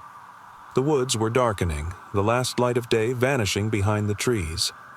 Then, just beyond the edge of my vision, I saw it. Movement. A shadow, shifting among the trees. My breath caught in my throat. It didn't look human. It was tall, too tall, and its figure twisted unnaturally as if it didn't belong in the world. I wanted to run, but my legs refused to move. The whisper became a soft, eerie chant now, growing louder and more insistent. The figure moved closer, the shadow stretching and twisting as it approached. I could feel its presence, as if it were staring at me with hollow, empty eyes. It wasn't human, not in the way I knew. It was something older, something that had been waiting for a long, long time. Tears blurred my vision as I stumbled backward. My mind raced, trying to find an explanation, but nothing made sense. The figure was no longer a shape, but a dark void, surrounding me in silence and fear. Just when I thought I couldn't bear it anymore, the whisper faded. The figure stood still for a moment, then turned, vanishing into the woods as silently as it had come. I stood there, trembling, as the night fully set in. The woods were silent once again, but I knew I hadn't imagined it. That thing, whatever it was still out there, watching, waiting. I slowly made my way back to my car, heart still racing. As I drove away, I glanced back at the town once more, the memories of the whisper still echoing in my mind. I haven't gone back since. My friends and I decided on a whim to take the long trail that stretched along the edge of the cliffs, far from any roads, towns, or lights. We wanted nothing but peace, a chance to get away from everything. We parked at the base of the trail, unloaded our backpacks, and began the slow ascent. The air was clear, and the sound of crickets filled the silence. It was peaceful. That was the only word for it. Peaceful. At first, we hiked for what felt like hours, the trail winding through thick patches of trees that would occasionally break into clearings with breathtaking views of the valley below. It was beautiful, like stepping into another world. At some point, we decided to stop for a break near the edge of the cliffs. The drop below wasn't something to mess with, but we sat there, taking in the view, enjoying the stillness. That's when things started to feel off. We noticed a faint noise, like someone dragging something heavy. It wasn't loud, but it was persistent. At first, we figured it was just the wind shifting rocks or something. No big deal. But then, the sound grew closer. I got up, walking a few steps toward the edge of the trail, and strained my ears, trying to pinpoint it. That's when I saw it. At first, I thought it was my imagination, but then I blinked, and there it was again. A figure, at the edge of the cliff, maybe 50 feet below us, just standing there. No flashlight, no movement, just still, like a shadow cast by the rocks. I could barely make out the details, but something about it felt wrong, unnatural. I called my friends over, but when they looked, there was nothing there. I didn't know what to say. My heart was racing as I tried to convince myself it was just some hiker far off in the distance. We decided to keep walking, thinking maybe we'd imagined it. The trail grew quieter the further we went, and the shadows of the trees seemed to stretch longer with each step. We came to a part of the trail where the ground dropped off steeply again, the cliff face towering above us. As we moved closer to that edge, the air seemed heavier. The noise returned, faint, dragging footsteps, but now accompanied by whispers, distant and soft. I could barely make out the words, but they sent chills down my spine. "We're still here," they said. My friends were laughing, unaware of what I'd heard. I looked around, trying to convince myself I was imagining things, but the unease in my chest was growing. The figure was still out there, watching us. I could feel its presence, even though I couldn't see it. We reached a part of the trail where the trees thinned, giving us a view of the valley again. Below, I saw something that made my stomach drop. Another figure standing by the edge of the cliff far below, and then another, and another, until the entire expanse below was filled with dark shapes that seemed to be watching us, unmoving. I froze. My friends kept walking, oblivious, but I couldn't move. I wanted to scream, to shout, but my voice wouldn't come. The figures, there were dozens of them, seemed to blend into the shadows of the cliffs, but I could feel their eyes on me. I couldn't look away from the sight below, even as panic began to rise in my chest. My legs felt like they were rooted to the ground. They didn't move, didn't make a sound, but I knew they were waiting.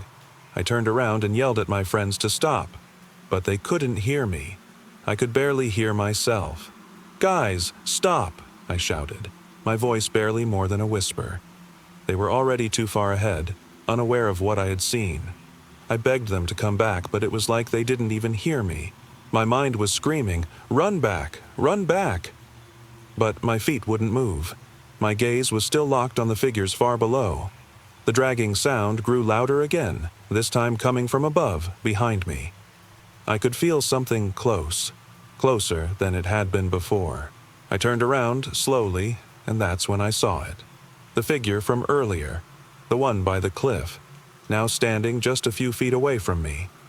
Its face wasn't visible, but I could feel it watching me. Its presence seemed to drown out everything else. The sound of my friends, the wind, everything except the slow, deliberate footsteps drawing closer. "We're still here," it whispered again, and I could feel its breath against my neck. I didn't move. I couldn't. The figure leaned in closer, and I swear I could feel its cold, lifeless stare boring into me. But then, just as suddenly as it had appeared, it stopped. The dragging noise and whispers faded. The figure stood there for a moment longer, then turned and slowly walked back into the shadows of the cliff. By some miracle, my friends finally heard me screaming, and they ran back to find me. We left that trail as fast as we could, but I can still feel it, like something is out there, waiting, still. I wasn't the kind of person who believed in ghosts or the supernatural. I've always been a logical thinker, someone who dismissed old tales and rumors as nothing more than silly distractions. That changed one night on a solitary trip to the old family lake house. It wasn't anything fancy, just a small cabin tucked deep in the woods by a quiet, remote lake. My family used to go there when I was a kid, but we hadn't been back in years. After hearing it was in rough shape, I decided to check it out one weekend, just to make sure everything was still standing. The drive took longer than I remembered, the road winding through dense forest that swallowed any light from the moon. The lake house itself was hidden from view until you were nearly upon it. It stood there, dark and silent, its windows covered in grime and cobwebs. I grabbed my flashlight and headed inside. The interior was in worse condition than I expected. Dust and mold covered everything. Cobwebs hung like torn curtains, and the wooden floorboards creaked under every step. I opened the windows to let in some fresh air, though I wasn't sure if that was going to help with the oppressive silence. That evening, after checking for any signs of wildlife, I decided to explore the surrounding area. The lake itself was calm, reflecting the trees in a perfect mirror, but the air had a strange stillness to it, as if something had been watching and waiting for me to arrive. As night fell, I made a fire outside, sitting by the lake to enjoy the peace. The crackling flames didn't do much to comfort me, though. The woods around me seemed to hold their breath, the shadows growing deeper and more menacing as the minutes passed. It was around midnight when I first heard it, a faint whispering, barely audible but persistent, carried on the wind. I froze, listening, my skin crawling. The whispers didn't come from any particular direction but seemed to be all around me. I stood, heart racing, and scanned the trees, but I saw nothing. The silence returned. But the unease wouldn't go away. I convinced myself it was just the wind, some sound that had traveled from miles away and got distorted in the stillness. I went back inside and locked the door behind me, the sound of my own breath echoing in the empty cabin. I slept fitfully that night, plagued by strange dreams. I kept waking up, feeling like something, or someone, was watching me from the shadows. Each time I opened my eyes, the room seemed darker than before. The next morning, I decided to take a walk around the lake. The sun was bright, the forest alive with birdsong, but something still felt off. As I walked, I found old, faded footprints in the dirt. My heart skipped a beat when I realized they weren't mine. They looked much older, but perfectly preserved in the soft ground. I kept walking, pushing away the growing sense of dread. That's when I saw them. Footprints leading from the cabin, circling around the lake. But not just a few. The footprints stretched as far as I could see, as if something had been walking these woods for years. I turned back towards the cabin, but before I could make it, I saw something by the water's edge. A figure stood there, just beyond the trees, its form indistinct, its face obscured by shadows. I froze, unable to move as I stared at it. It wasn't human. Not really. The figure's shape was wrong, its posture unnatural, like something trying to mimic a person but failing. Panic set in as I realized it was watching me, tilting its head as if studying me. I wanted to run, but my legs wouldn't move. The whispering started again, louder this time, more insistent. It wasn't coming from the wind. It was coming from inside my head. Leave, leave, leave. The whisper repeated itself, growing louder, closer, until I couldn't tell if it was real or in my head. I turned to run, but the figure was gone, vanished into the trees. I made it back to the cabin, slamming the door shut and locking it again. My heart felt like it was going to burst out of my chest. I spent the rest of the day packing up and preparing to leave. The whispers never stopped. They echoed in my head long after I was back in my car, long after I was miles away from that place. To this day, I haven't been able to forget that trip. Sometimes, in the quiet moments, I can still hear those whispers. Not out loud, but in my mind, like they're waiting, always watching. The first time I saw the figure, I was hiking alone. The trail cut through a remote mountain range miles from the nearest town. I decided to spend the weekend camping, seeking peace away from the noise of civilization. It was supposed to be a break from everything, but what I found instead was something I couldn't explain. The morning started off perfect. The air was crisp, the trees towering above me, their leaves whispering in the wind. I made my way up the trail, taking my time, savoring the silence. The only sounds were the crunch of my boots on the dirt and the faint calls of distant birds. I reached a clearing near midday, a rocky outcrop that overlooked the valley below. It was breathtaking, serene, untouched by modern life. I took a deep breath, sitting down to eat my lunch. That's when I noticed him. A man, standing far in the distance at the edge of the forest. His figure was oddly still, almost too still. He wasn't moving, just watching me. At first, I thought it might be someone else, another hiker perhaps. But the longer I stared, the more I realized how unnatural his stillness was. His head tilted slightly, as if studying me. There was no wave, no acknowledgement, just stillness. I packed up my things, keeping an eye on him. I told myself I was imagining things. The wind must have carried a shadow, or maybe my mind was just playing tricks on me. Still, I couldn't shake the feeling that something was off. The rest of the hike was uneventful. I set up camp near a small lake, the sun dipping below the horizon as I started a fire. That night, as I lay staring up at the stars, I couldn't help but think of the figure. Was he still there, watching me from the forest's edge? I wanted to dismiss the thought, but the longer I sat in silence, the more real it felt. In the middle of the night, I woke to the sound of something outside my tent, a soft rustling. My heart jumped, and I held my breath, straining to listen. There was no wind now, no rustling of leaves, just stillness. But the noise continued. Slow, deliberate footsteps, like someone walking toward my tent. Panic surged through me. I grabbed my flashlight, pointing it toward the entrance. "Who's there?" I whispered, my voice trembling. Silence. I slowly unzipped the tent, heart pounding in my chest. The campsite was still, empty.